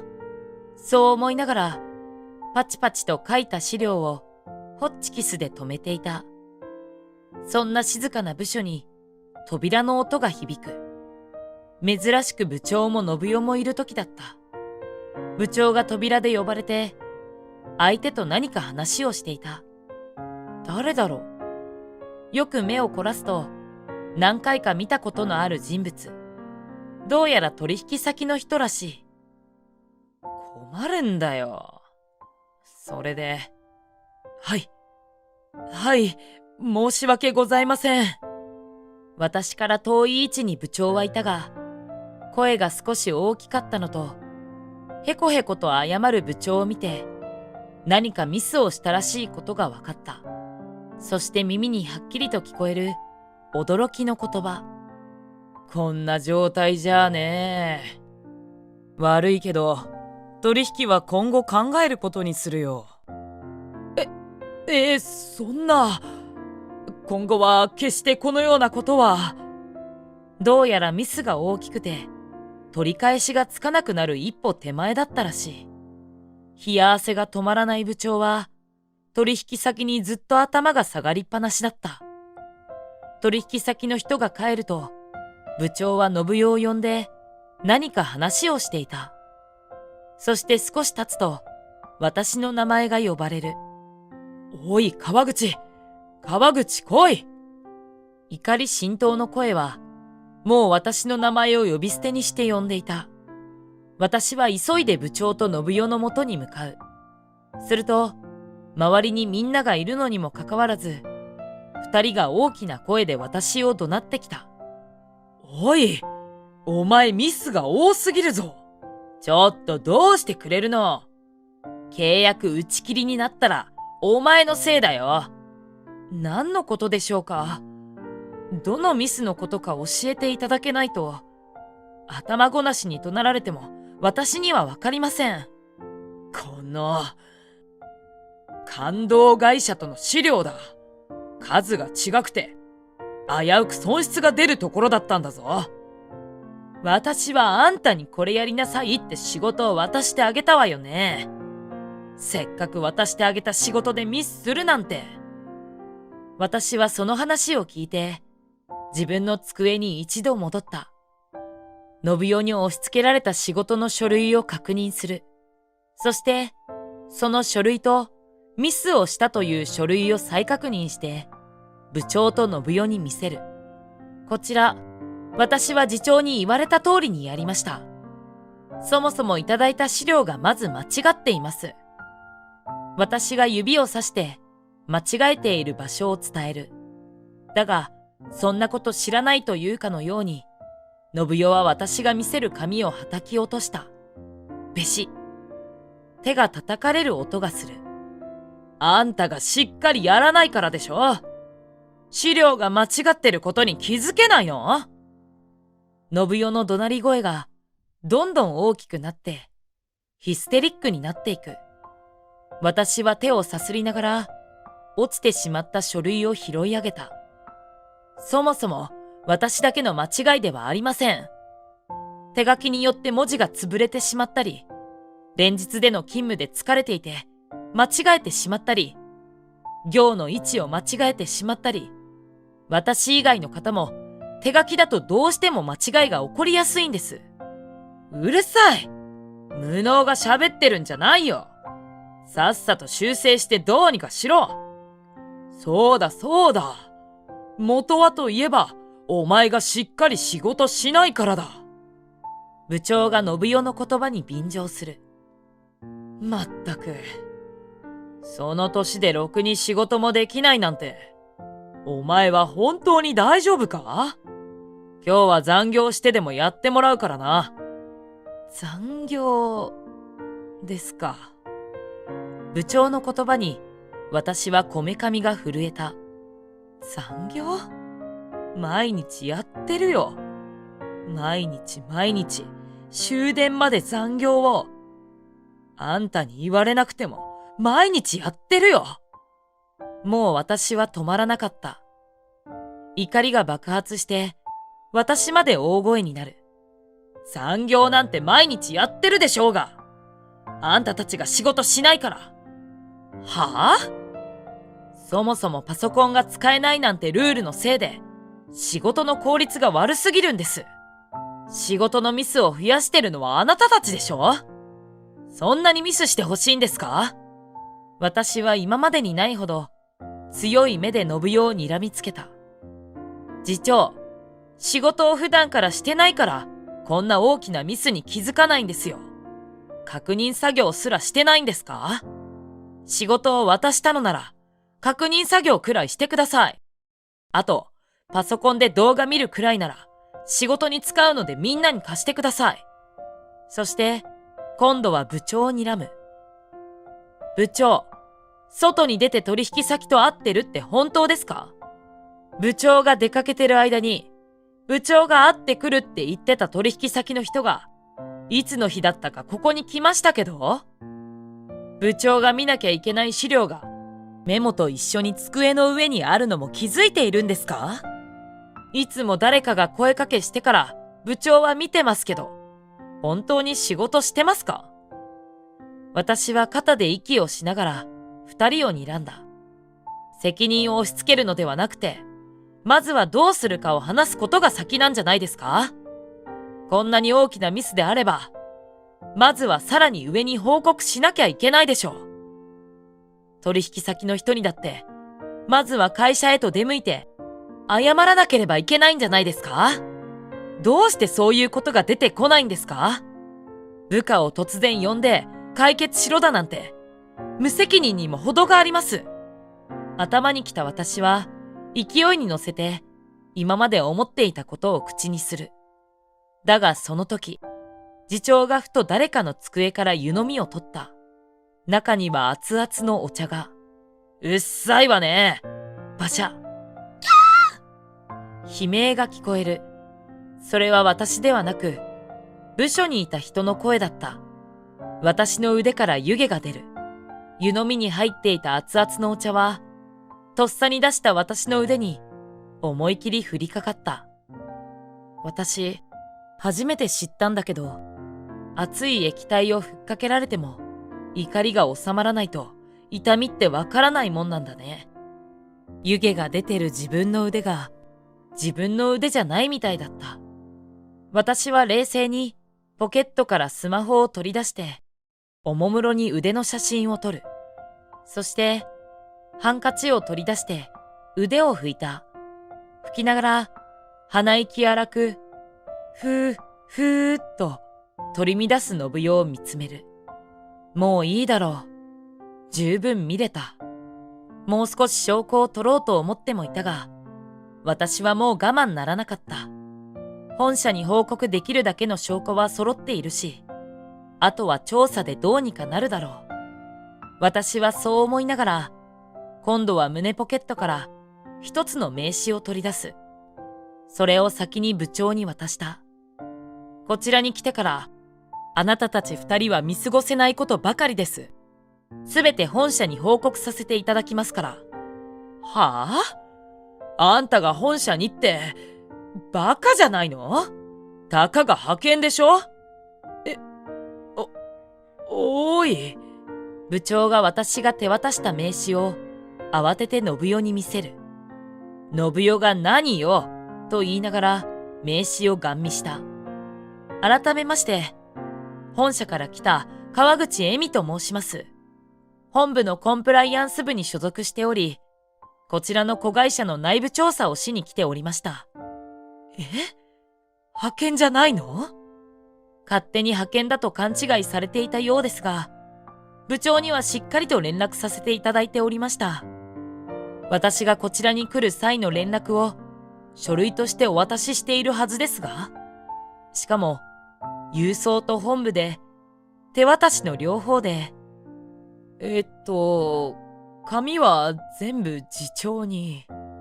部長が信代を見る。信代は真っ青な顔をして、と一言。新人かと思って、私、シュレッダーに。でしょうね。その資料を私は見ました。もっとも、すでに確認されている内容で、個人情報漏洩を防ぐために、シュレッダーにかけたのだと思っていたのですが、どうやら違ったみたいですね。腕を拭いたハンカチを畳んで、またポケットに入れる。あなたたちが今まで行ってきたもの、今日を含めて写真を撮ったり、現地をいただいたり、パソコンの履歴なども見させていただきましたが、何より実体験しました。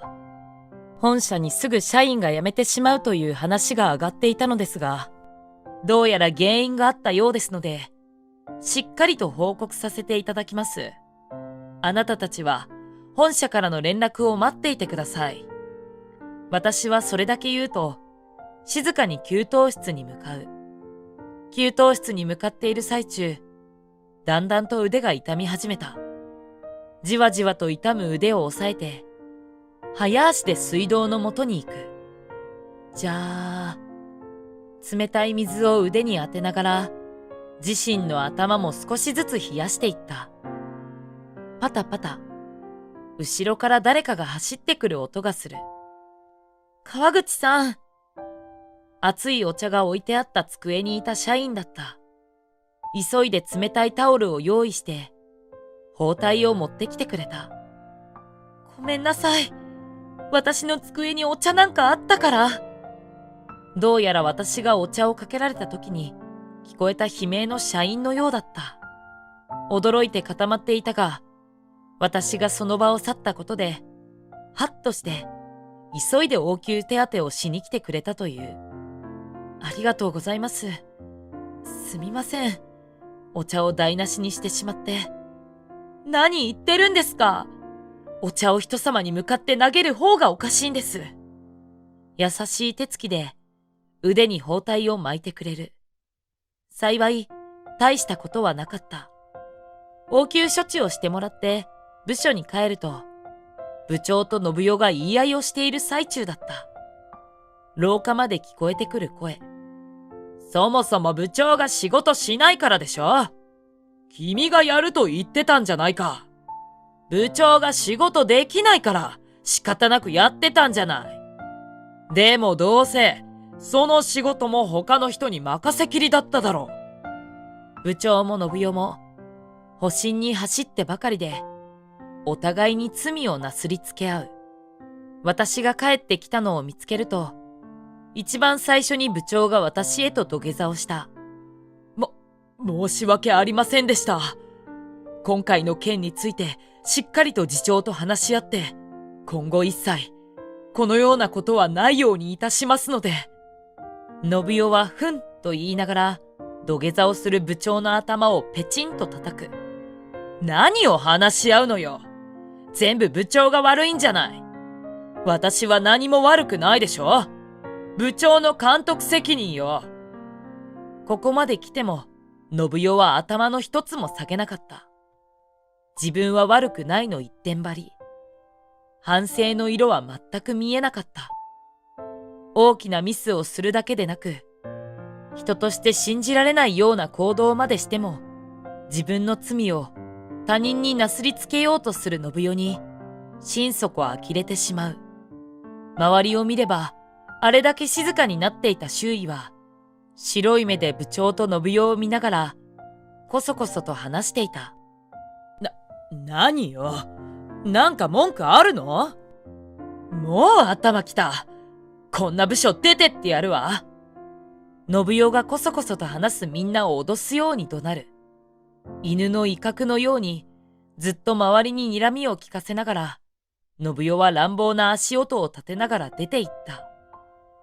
その後、あの日、私にお茶をかけた信代は、降格か異動のどちらかと思っていたが、上層部が事態を重く見て、解雇処分となる。特に、信代のパワハラは悪意があると判断され、被害者の一部から訴えられているそうだ。会社はクビになったのだが、信代は莫大な慰謝料請求をされて、てんやわんやらしい。部長は一般社員へと降格。同じあの子会社でまだ働いていたが、信代を助長させていたことに尾ひれがついて、実は信代と愛人関係だったんじゃないかなどと言われてしまっていた。噂は本社にまで広まってしまい、居づらくなった部長は自主退社。あの年齢でパワハラをしていた人と一緒になって、人を怒鳴っていたなんて経歴がついていたら、再就職は相当難しいだろう。私はこの件以降、コンプライアンス部として、働きやすい会社とはを考え直した。あの子会社のような辛い環境を作らないためにも、様々なことを提案する。まず、パワハラされていても、上司同士で助け合われていたら、なかなか声が出せない。ちゃんと助けの声が届くように、各会社に、本社にあるコンプライアンス部の連絡先を掲示。上司に相談しなくても、派遣でも新人でも、誰でもコンプライアンス部と連絡が取れるようにした。次に、意見箱の設置。各会社には意見箱を置いて、いつでも会社に意見が言えるようにした。前までは会社によって置いてあったりなかったりしたが、今回の件をきっかけに、ほとんどの会社に設置するように。言葉でなかなか言えない人は、代わりに文章で伝えてほしい。そして、一番やりたかったのは、定期的な本社からの内部調査だ。パワハラがないかどうか、それ以外で嫌がらせを受けていないか、何か不満が溜まっていないかなど、今回の私のようにする必要性を感じた。こんなにも会社について考え直すきっかけをくれたあの二人には、ある意味感謝している。これからも働きやすい会社を目指して、精一杯の努力をしていきたい。そのためにも、周りの声をしっかり聞いて、謙虚に学ぶ姿勢が大切だと学んだ。劇場にブザーが響き、開幕を告げる。そんな中、主演の一人が足に怪我を負ってしまった。舞台もう始まっちゃってますよ。どうします？この足じゃ舞台に立つことなんて無理ですよ。スタッフたちが慌てふためく中、当の本人は冷静に俺を指さした。代役がいます。何を言われたのかわからなかった。俺なんて何もできない。そう思っていたのにどうして？だけどもう引くに引けない。俺は進むしかなかった。俺は眩しい舞台へと一歩足を踏み入れた。そしてこの決断とたくさんの人たちの後押しで俺の人生は大きく変わることになる。これは俺の挫折からの成功への逆転ストーリーだ。俺の名前はトライリク。株式会社さくらという舞台制作会社で働いている。俺の業務は主に予算組や劇場管理、広報など舞台の裏方仕事だ。なのに、トライくん、声が小さくて何言ってるかわからないから。すみません。舞台関係の仕事をしているのにもかかわらず、俺は人とのコミュニケーションが苦手だ。舞台は表の役者はもちろん、裏方の音響、照明などの人たちとの連携で成り立っている。俺は演技や舞台が好きで舞台関係の仕事に携わっているのだが目立ちたくはない。目立たないよう裏方の仕事に就いたのだが、裏方といえど大事な仕事。必要最低限のコミュニケーションを心がけているのだが、消極的な姿勢を悪く言われてしまうこともある。あいつマジでやる気ないよな。トライがいると士気が下がる。そんな陰口も聞こえてくるほど。表立って嫌がらせを受けているわけでもないので、自ら突っかかったりはしない。だって事実なのだ。舞台は好きだが、表立って光を浴びたいわけではない。人事異動の時期になり、いよいよ左遷されるかもなぁと人事のように考えていたが、俺の居場所に変更はなかった。そして新しい上司が赴任してきた。黒瀬二花です。舞台の企画をメインにプロデューサーをしています。舞台の仕事をしているといえば、十中八九誰もが女優業だと勘違いするほどの美人がやってきた。ステージに立てば注目を浴びるだろうと確信できるほどの存在感と美貌。俺だけでなく他の社員たちも自ら舞台に立ったご経験はなんて尋ねている。答えはノーだった。すでにプロデューサーとして舞台に携わっている彼女は2つ年上なだけだ。功績も舞台への愛も人一倍なのだろう。一人一人挨拶をしている中、俺も前に出て名を名乗る。黒瀬さんと目が合うと、彼女は石像のように固まり、俺を凝視した。黒瀬さん？おーい、黒瀬さん？あ、ごめんなさい。他の人に肩を叩かれ、俺から目をそらし、他の人の挨拶にうなずく。それから1週間。特に黒瀬さんとは接点もなく、それぞれの業務についていた。そんなある日、俺を含め相当な数のスタッフが稽古場に集められた。招集したのは黒瀬さん。どうやら黒瀬さんの企画で規模が大きな新しい舞台が行われるらしい。そのスタッフとして起用したいとのこと。スケジュール表や出演者、必要な資材等、大まかに記載された資料が配られ、目を通していた俺は背筋が凍った。海大河も出るんだ。誰かがつぶやいた。重要な悪役キャラに抜擢されたその俳優は昔からお茶の間を賑わせている人気者だ。子供の頃は可愛らしい顔に誰もが彼の顔を見ると微笑まざるを得ず、成長しても人々の注目の的となっている人物。甘いマスクと人懐っこいキャラクターを兼ね備え、テレビや舞台に引っ張りだこ。女性が選ぶ人気俳優ランキングでは殿堂入りを果たしたほどだ。そんな人気者がこの事務所に来ると知ったスタッフ、特に女性たちは大喜び。そして今日は初めての顔合わせの日。俺はどうにか接触を回避しようとあれこれ思案したが、スタッフと出演者の顔合わせには当然参加させられた。多くの関係者が集い、各代表者が簡単な挨拶を代わる代わるこなしていく。ぼんやりとその状況を見ていると、背の高い男前が立ち上がった。海大河です。今回は重要な役を任せていただき、光栄に思っています。当たり障りのない挨拶でも女性スタッフの目はハート。耳を大きくして彼の言葉を一語一句漏らさないよう聞いていた。この後食事会をすることになっているのだが、どうしても行きたくなくて会議室の後片付けを買って出た。その後遅れていくと言ったのだが、もちろんそのまま帰宅する。人数も多い食事会に俺が行かなくても誰も気づきはしない。そう確信して椅子を3つ重ねて持ち上げる。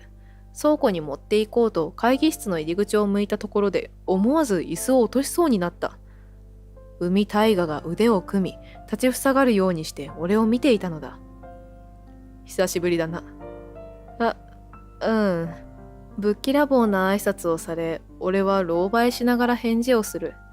彼は一歩会議室に踏み入り尋ねた。まだこんなところで働いてんの？その不機嫌な声色も、俺を威圧する目も、きっと誰も見たことはないだろう。まあ、今のお前にはこんな仕事がお似合いなんだな。その言い方はどうかと思うが、きっぱりと言い返す度胸がない。俺の仕事だって、大事なものだと思う。は？なんだって？もっとはっきり喋りなよ。はあ、もういい。お前そんなんだからどこに行ってもダメなんだよ。海大河は大げさにため息をつくときびすを返し会議室を出て行った。翌日、俺は稽古場にいた。海大河はスケジュールが合わず来ていない。安心しつつ彼の代役として他の俳優との読み合わせに付き合う。本格的な読み合わせのため動き付きで練習を手伝った。腕を振ったり歩いたり台本が揺れて見づらいが動きがつくともっと楽しい。ああ、そこは顎を引いて腰を落とした方が様になるよ。とっさに相手の俳優から言われた通りの動きを取る。そして二人で顔を見合わせた。俺にアドバイスをした彼は自分の言ったことに自分で驚いた顔をし吹き出す。あはは、ごめん、ついトライさんに役者指導みたいなことを。いいえ、全然気にしないでください。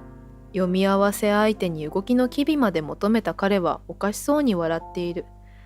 いやー、読み方がうまくてつい弓と混同しちゃった。それは褒めていただいてるのでしょうか？当然。このことを海大河が知ったら何と言われるだろうか。生意気だと怒るかもしれない。いや、怒ってもいないことを考えるのはやめよう。目の前の彼は俺のセリフ読みを評価してくれたんだ。その気持ちに感謝することと、もっと期待に応えることが俺の取るべき対応だ。もしまた何かあったら言ってください。せっかくの練習なので、できるだけ動きも再現しておきたいですし。いいの？それじゃあ早速だけど、このシーンを動き付きでやりたいんだ。はい。ここはこう動いてほしい。このセリフ回しはこっちの動きに合わせて、など指導を受けながら読み合わせに付き合うという初めての体験をした。次第に俺たちのやりとりに興味を持った他の役者が集まってくる。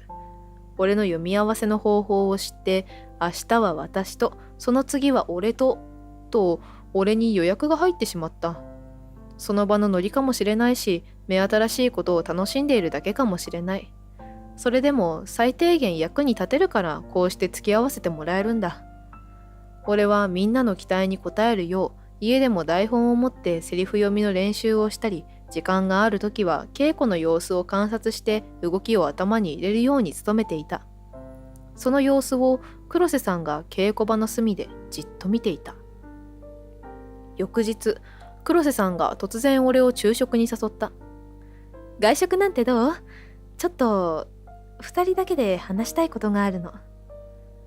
近くのファミレスで向かい合わせの席に座る。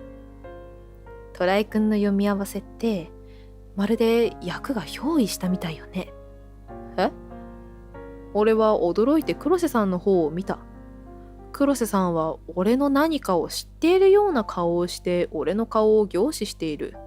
あなたの台本読みのレベル、ただの裏方のレベルじゃないわよね。そんな買いかぶりすぎですよ。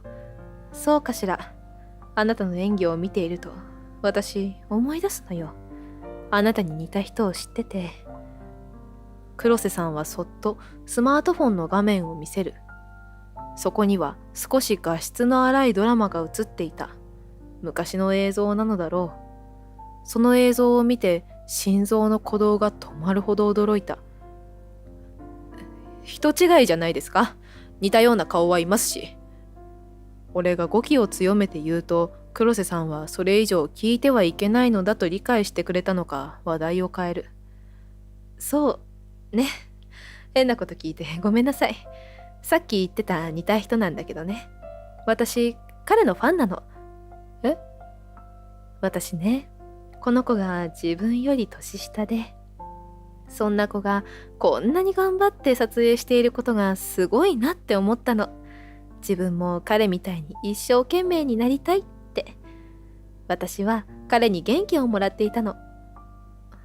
そうなんですか。でも彼はこの後いくつか他のドラマの配役に出て、高校生の頃から見なくなった。ネットでいろいろ調べたけれど、下手だからやめたんじゃないかとか、病気にでもなったんじゃないか、うまいのにもったいないとか、憶測や感想しか見つけられなかった。そして個人の評価なんて本当に人それぞれだなって思ったわ。それとね、と黒瀬さんは俺が話す隙を与えない。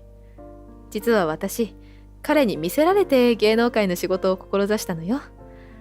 あわよくば彼に会えるかもって下心もあったわ。まさか舞台制作のプロデューサーになるなんて思ってもいなかったけど。そう言って笑っている黒瀬さん。俺はようやく口を開いた。でも、よくファンになれましたね。あまりうまい演技には見えませんけど。うまい下手じゃないの。感情がどれくらい見ている人に伝わるかだと思う。もちろんそのためには練習は欠かせないけど、でもこの子の場合は一生懸命な子供の役だからぴったりだと思うのよ。そうですか。ハマり役とそうでない役だってあるし、見る人によって感想も千差万別。人が抱く感想なんて曖昧なものよ。でも私が彼に憧れてこうして舞台作りを楽しんでいるのは紛れもない事実。黒瀬さんは人のことをしっかり見てくれる。自分と他人が違う生き物だという当たり前のことを理解できている人は少ない。しかし彼女は自己と他者の相違について割り切っている。羨ましい。俺も彼女みたいな考えを持ちたい。黒瀬さんにそう言ってもらえて、きっと彼も喜んでいると思いますよ。そう？だったらよかったわ。俺もしっかり自分を持ちたいです。誰に何を言われても信念というか自分の考えを貫けるように。そう思っていれば大丈夫よ。彼女の話を聞いていると失敗続きの自分にもいい部分があって、それに気づいてくれる人がいるんじゃないかと思えてきた。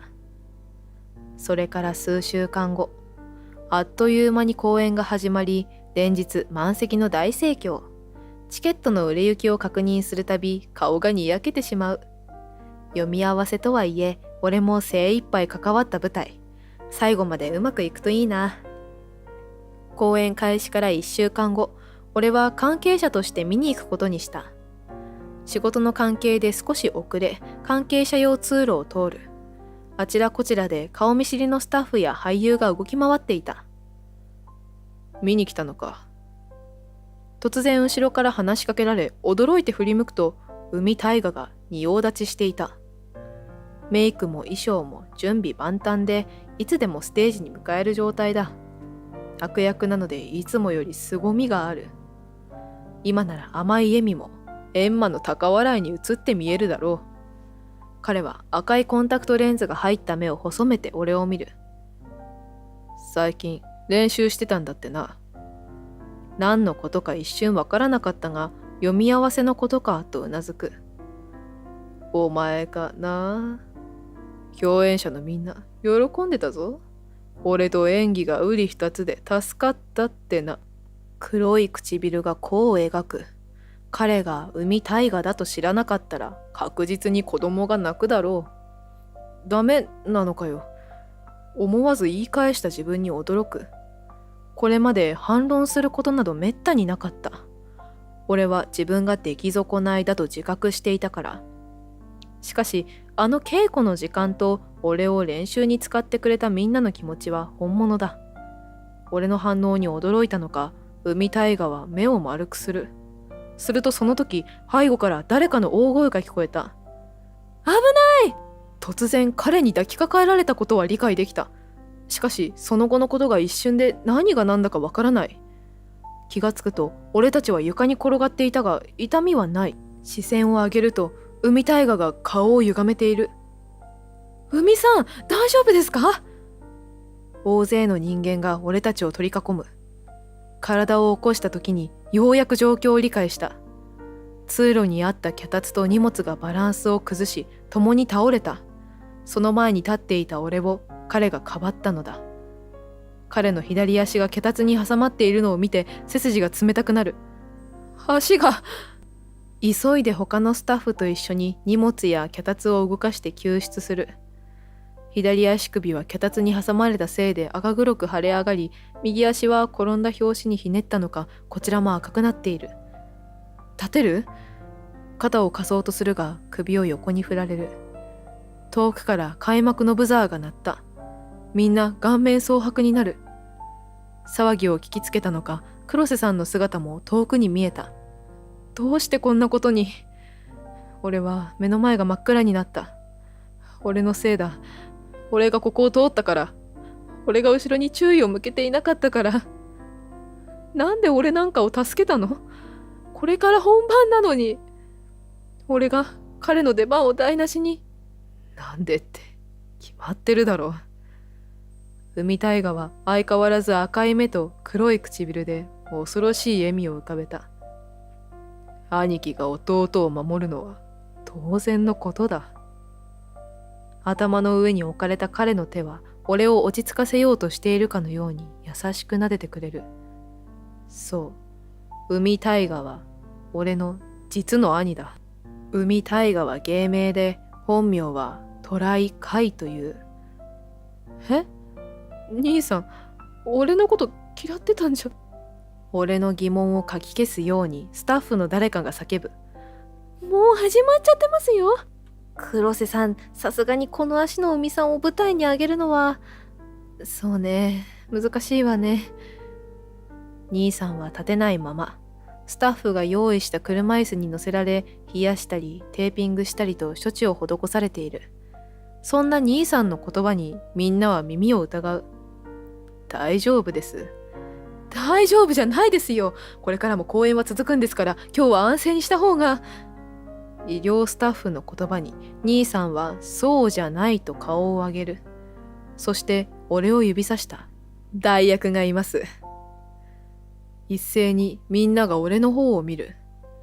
俺は自分の後ろを確認したが誰もいない。兄さんが指さしている先は紛れもなく俺だった。トライに？同僚が俺と兄さんを交互に見る。何を言っているのかよく分かっていないのだろう。誰ですか？彼は。俺を知らない人はじろじろと見つめてくる。こいつも海です。俺の弟。弟さんも俳優を？俺は否定の意を込めて勢いよく首を横に振る。その反応に誰もがざわついた。いや、さすがに兄の血を引き継いでいても、演技の心得がない子にそれは無理だよ。誰かの意見に俺もうなずいた。しかし兄さんは譲らない。弟は俺よりもいい演技ができます。信じてください。兄さん、どうしてそんなことを。俺はあまりのことに声が震えた。兄さんが俺に責任を取らせたい気持ちはよくわかるが、ひどすぎる仕打ちだ。俺を舞台に立たせて、恥をかかせて、笑い物にしようとでもしてるの？違う。だったらどうしてこんな俺なんかを、俺なんかって言うな。自信がないのはお前の悪いところだぞ。俺はお前になら舞台を壊さず、俺の代役を務め上げられると本気で思っている。そんな、無理だよ。あなたならできるわ。どこまでも落ち着いた凛とした声が響く。黒瀬さんだ。海氷河なら。海大河の代役にぴったりよ。海氷河？誰だそれとみんなが口々に言う中で、俺は顔をうつむかせ、兄さんは笑っていた。海氷河を知っているとは、随分と有名人じゃないか。海氷河とは俺の芸名だった。俺はテレビ越しに見る兄さんがかっこよくて小さい頃から憧れていた。小学生に上がると両親の勧めでドラマのオーディションを受けた。早く兄さんを追いかけたい一心で頑張って役を勝ち取り、デビュー作がドラマの準主役というとてつもない大役を任された。兄さんの真似をして演技の練習をしていたから、他の受験生よりは頭一つ出ていたのだろう。しかし所詮は一般人より少し演技の方法を知っているだけの普通の子供だった。懸命に練習し、セリフを覚え、無事初日の撮影が終了した日、俺は達成感に満ち溢れていた。少しでも兄さんらしく見えただろうか。いつかは兄弟並んで映画に出たりなんかして、と浮かれながらスタジオを見回すと監督の姿を見つけた。撮影を終えたら監督やスタッフの皆さんにお礼を言うことと両親に口酸っぱく言われていた俺は早速実行すべくまずは監督に近づく。兄と顔が似ているから期待してたんだけど演技はいまいちだな。監督が話の最中だったので物陰に隠れて話しかける機会を伺っていた。最初誰の話をしているのか分からず静かに立ち聞きしていた俺は次の言葉を聞いて愕然とした。所詮は兄の真似事って感じだ。海は2人もいらないな。これ俺のことだ。俺の演技が期待外れだったんだ。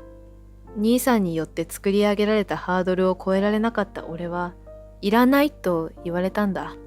そっとその場から離れ放心状態だった俺は気がつくと母に連れられ家に帰っていた。両親や兄さんから撮影のことを聞かれたがありきたりな言葉しか出てこない。自分の記憶や感情が監督の言葉で消えていたのだ。そんな話を家族に打ち明けられることはできず、また俺は降板させるほどでもなかったのかドラマの撮影は続いた。撮影期間は3ヶ月。最初は緊張で実力が発揮できなかっただけで、もっと頑張れば業界の人は俺を評価してくれるはず。そう思い込んでさらに練習を重ね、寝る間も惜しんで台本を覚えた。ドラマの第1話が放送されると家族全員でテレビを囲んだ。両親は俺の演技に満足し、十分すぎるほどに褒めてくれた。しかし兄さんにはいい顔をされなかった。ここの表情が引きつってるし、ここは姿勢が悪い。もっと真剣にやらなきゃダメだよ。目標である存在からはっきり言われ、小学生の俺はしっかりと落ち込んだ。兄さんに認めてもらえないことが一番のダメージだった。その後も他の CM やテレビにいくつか出演したが、スタッフや監督、視聴者の反応は良くなく、いつも兄さんと比べたコメントばかり。いつしか海2世と呼ばれてしまった。それでも成長し経験を積めばいつかは認めてもらえるだろうと、高校生になっても俳優業を続けていた。少しでも兄さんに近づきたくて同じ学校に通ったのだったが、これが間違いだった。俺は高校でも兄さんと比べられた。兄貴はもっと頭いいのにな。先輩は俳優としても成功しているのに勉強もできるなんてすごいね。俺も海大河みたいになりたいんだけど、お前に方法を聞いても無駄だよな。そんな扱いをされ続け、ストレスにならないはずがない。いつしか学校にも仕事にも行けなくなり、心身ともに調子を悪くしていった。今プレッシャーに耐えかねていたら、この先もっと広い世界でなんてやっていけない。俺は兄さんみたいにはなれない。ようやく現実を思い知った俺はそのまま俳優業を辞めてしまった。しかし芸能の世界には興味ももちろん未練もあった。だから芸能関係の仕事に就きたくて、療養した後高校を卒業し、大学の映像学科を経て今の職場にたどり着いたのだ。俺にとっての役者時代は辛くて苦しい、出口のない洞窟のようなもの。思い出したくないし、演技に関連することをすると途端にダメになる。自分の気持ちとは矛盾している行動に戸惑いながら何とかやってこれたのだが、先日黒瀬さんに感づかれてしまった。彼女がファンだと言っていた少年は俺のことだ。一目で分かったのだろう。俺が昔のことを話したがらないことに気づきながら、あえて知らないふりをしてくれたのはよかった。しかし俺を前にして海氷河を褒めちぎる彼女の真意が不明だった。そしてその理由がようやく分かった。彼女は俺に自信を持たせたかったのだ。やっぱりあなたが海氷河だったのね。黒瀬さんは俺の前に立ち、肩に手を置き力を込めた。海、いえ、虎井くんはみんなの稽古に誰よりも付き合っていた。いろんな役の読み合わせをしてきたから、セリフも立ち振る舞いも把握しているわよね。だからってやはり俺は一般人だ。舞台に上がる度量も度胸もない。それはそうですけど、演技をやってたのなんて高校生までだったんですよ。でもこの演目に限っては練習したじゃない。あなたならできる。私とお兄さんのお墨付きなんだから。黒瀬さんは俺の肩を叩き、メイクスタッフの前に連れ出した。すべての責任は私が負うわ。だから海氷河の演技を見せてちょうだい。メイクルーム、衣装部屋、そして舞台裏へ流されるように連れ回される。黒瀬さんのキビキビとした指示に俺を含め誰も口を挟む隙を与えられなかった。気がつくともう出番は目の前。まだ現状についていけない俺が後ろを振り向くと、車椅子に座っている兄さんと黒瀬さんがウインクを飛ばしてきた。背水の陣という言葉が頭をよぎる。誰かに背中を押され、俺は舞台に飛び出した。赤いライトと2階席にまで及ぶ客席、そして他の俳優たちを目に入れた瞬間、俺は腹の底から湧き起こる熱を感じた。武器である剣を持ち、主人公役の俳優に飛びかかる。おった、俺の攻撃をかわすた、やるじゃねえか。俺の声は俺のものではなくなっていた。声も目も手も足もすべてが俺でなく役のもの。誰だお前は。主人公は俺に剣を振り下ろしながら叫ぶ。この盾は何度も練習した。ここで消える運命のやつに名乗る名前なんてねえよ。右、左、右。ここで止まって蹴りを入れる。次はしばらく剣を構え、互いに睨み合う。しまった。次は互いに息を合わせ剣を交えるシーンだが、タイミングがつかめない。すると俺の目を見て瞬きをする主人公。息を合わせようとしてくれている。今だ。俺はためらいなく前に走り出した。一切のズレはない。派手な効果音と臨場感あふれる BGM ともぴったりだ。俺は身を翻し再び剣を振った。その後も順調に舞台は進行した。リハーサルに出ていたわけではないので立ち位置に戸惑うこともあったが、他の俳優がうまくサポートをくれ事なきを得た。大喝采を浴びながらカーテンコールを迎えた頃には涙が出そうになった。ようやく舞台袖に戻った俺は膝から崩れ落ちる。みんなが口々に心配する声や称賛の言葉をかけてくれるがよく聞こえない。とにかくやりきった。忘れていた緊張感と充実感を俺は一気に取り戻した。そんな中で会場に響くアナウンスだけがやけにはっきりと聞こえた。ご来場の皆様にご案内申し上げます。黒瀬さんの声だ。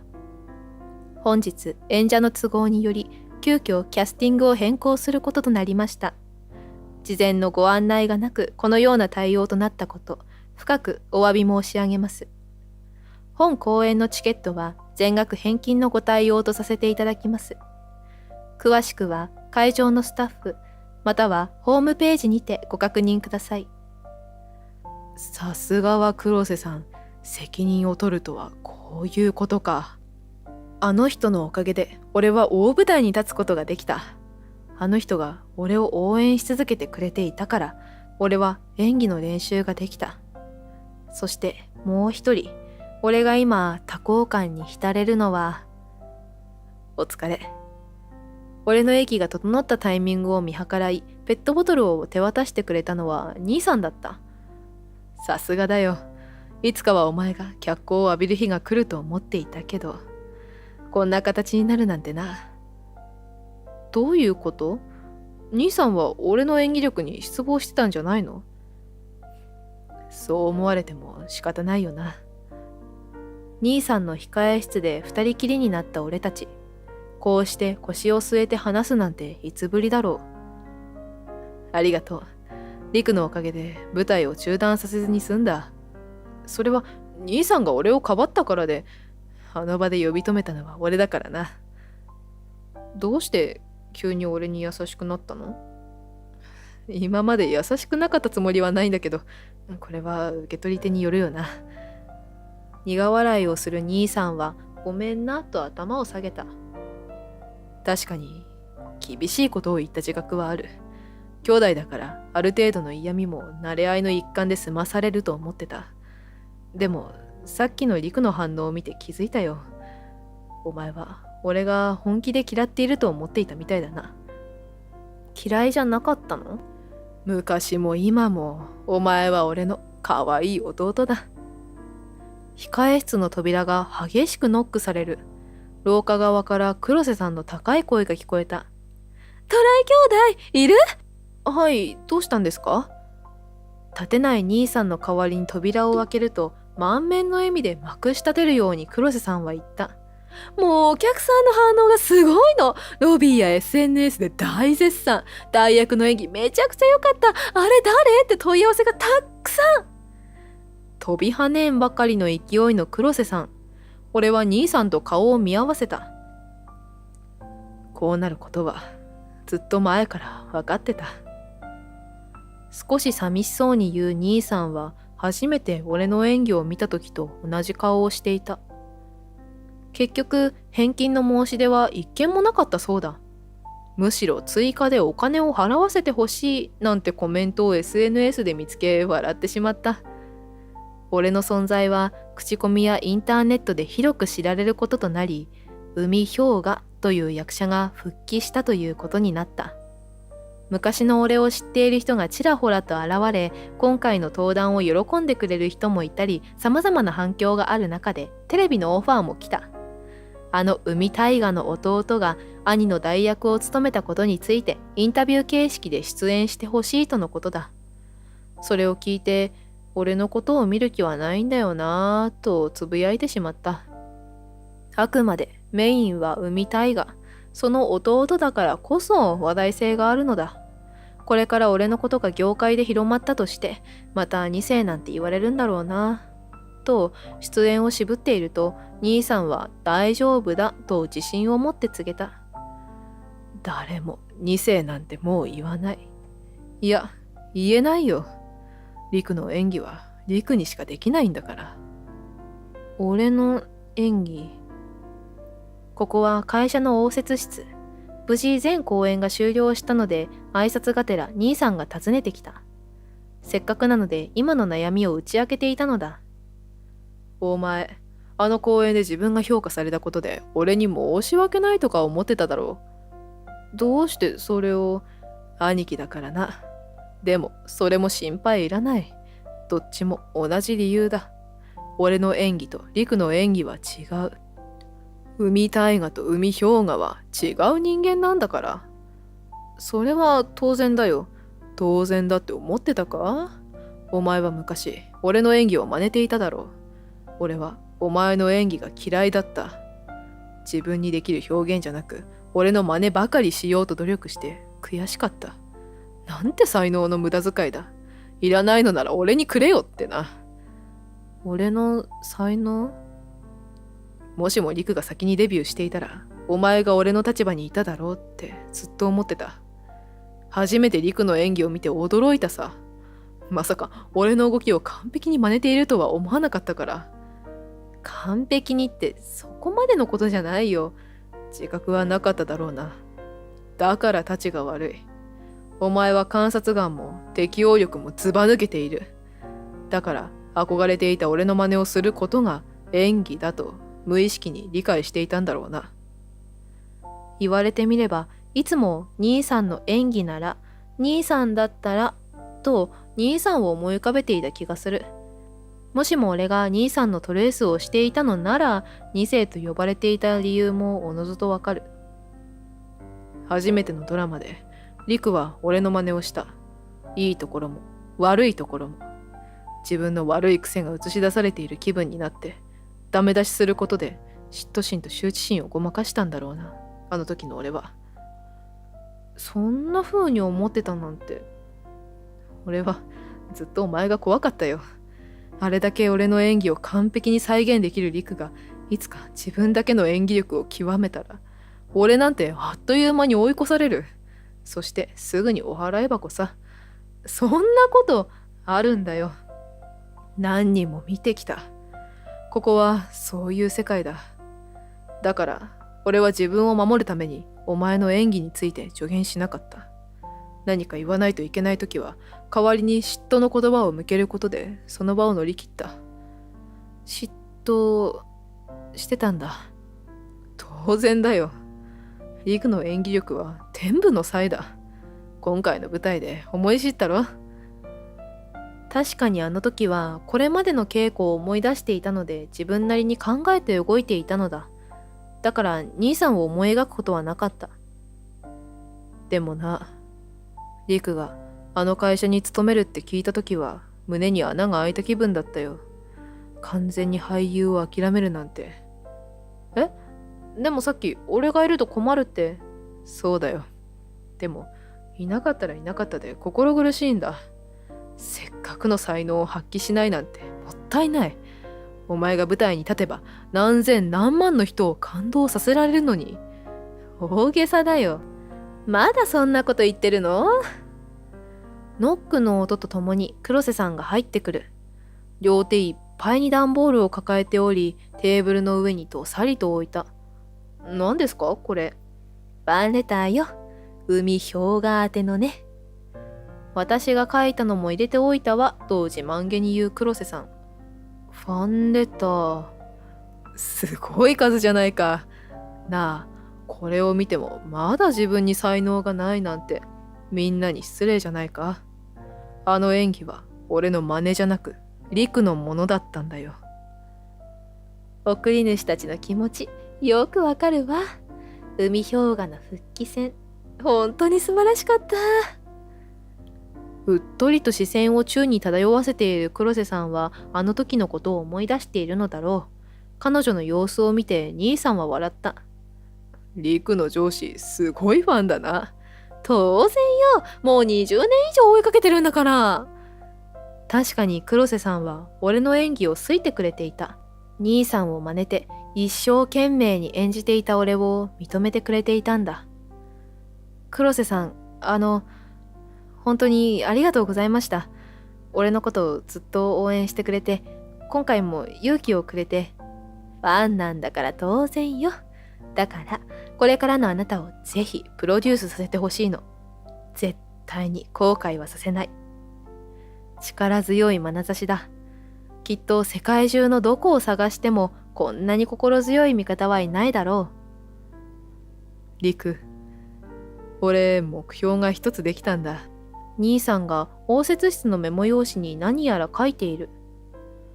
お前の演技を見て圧倒されたし感動した。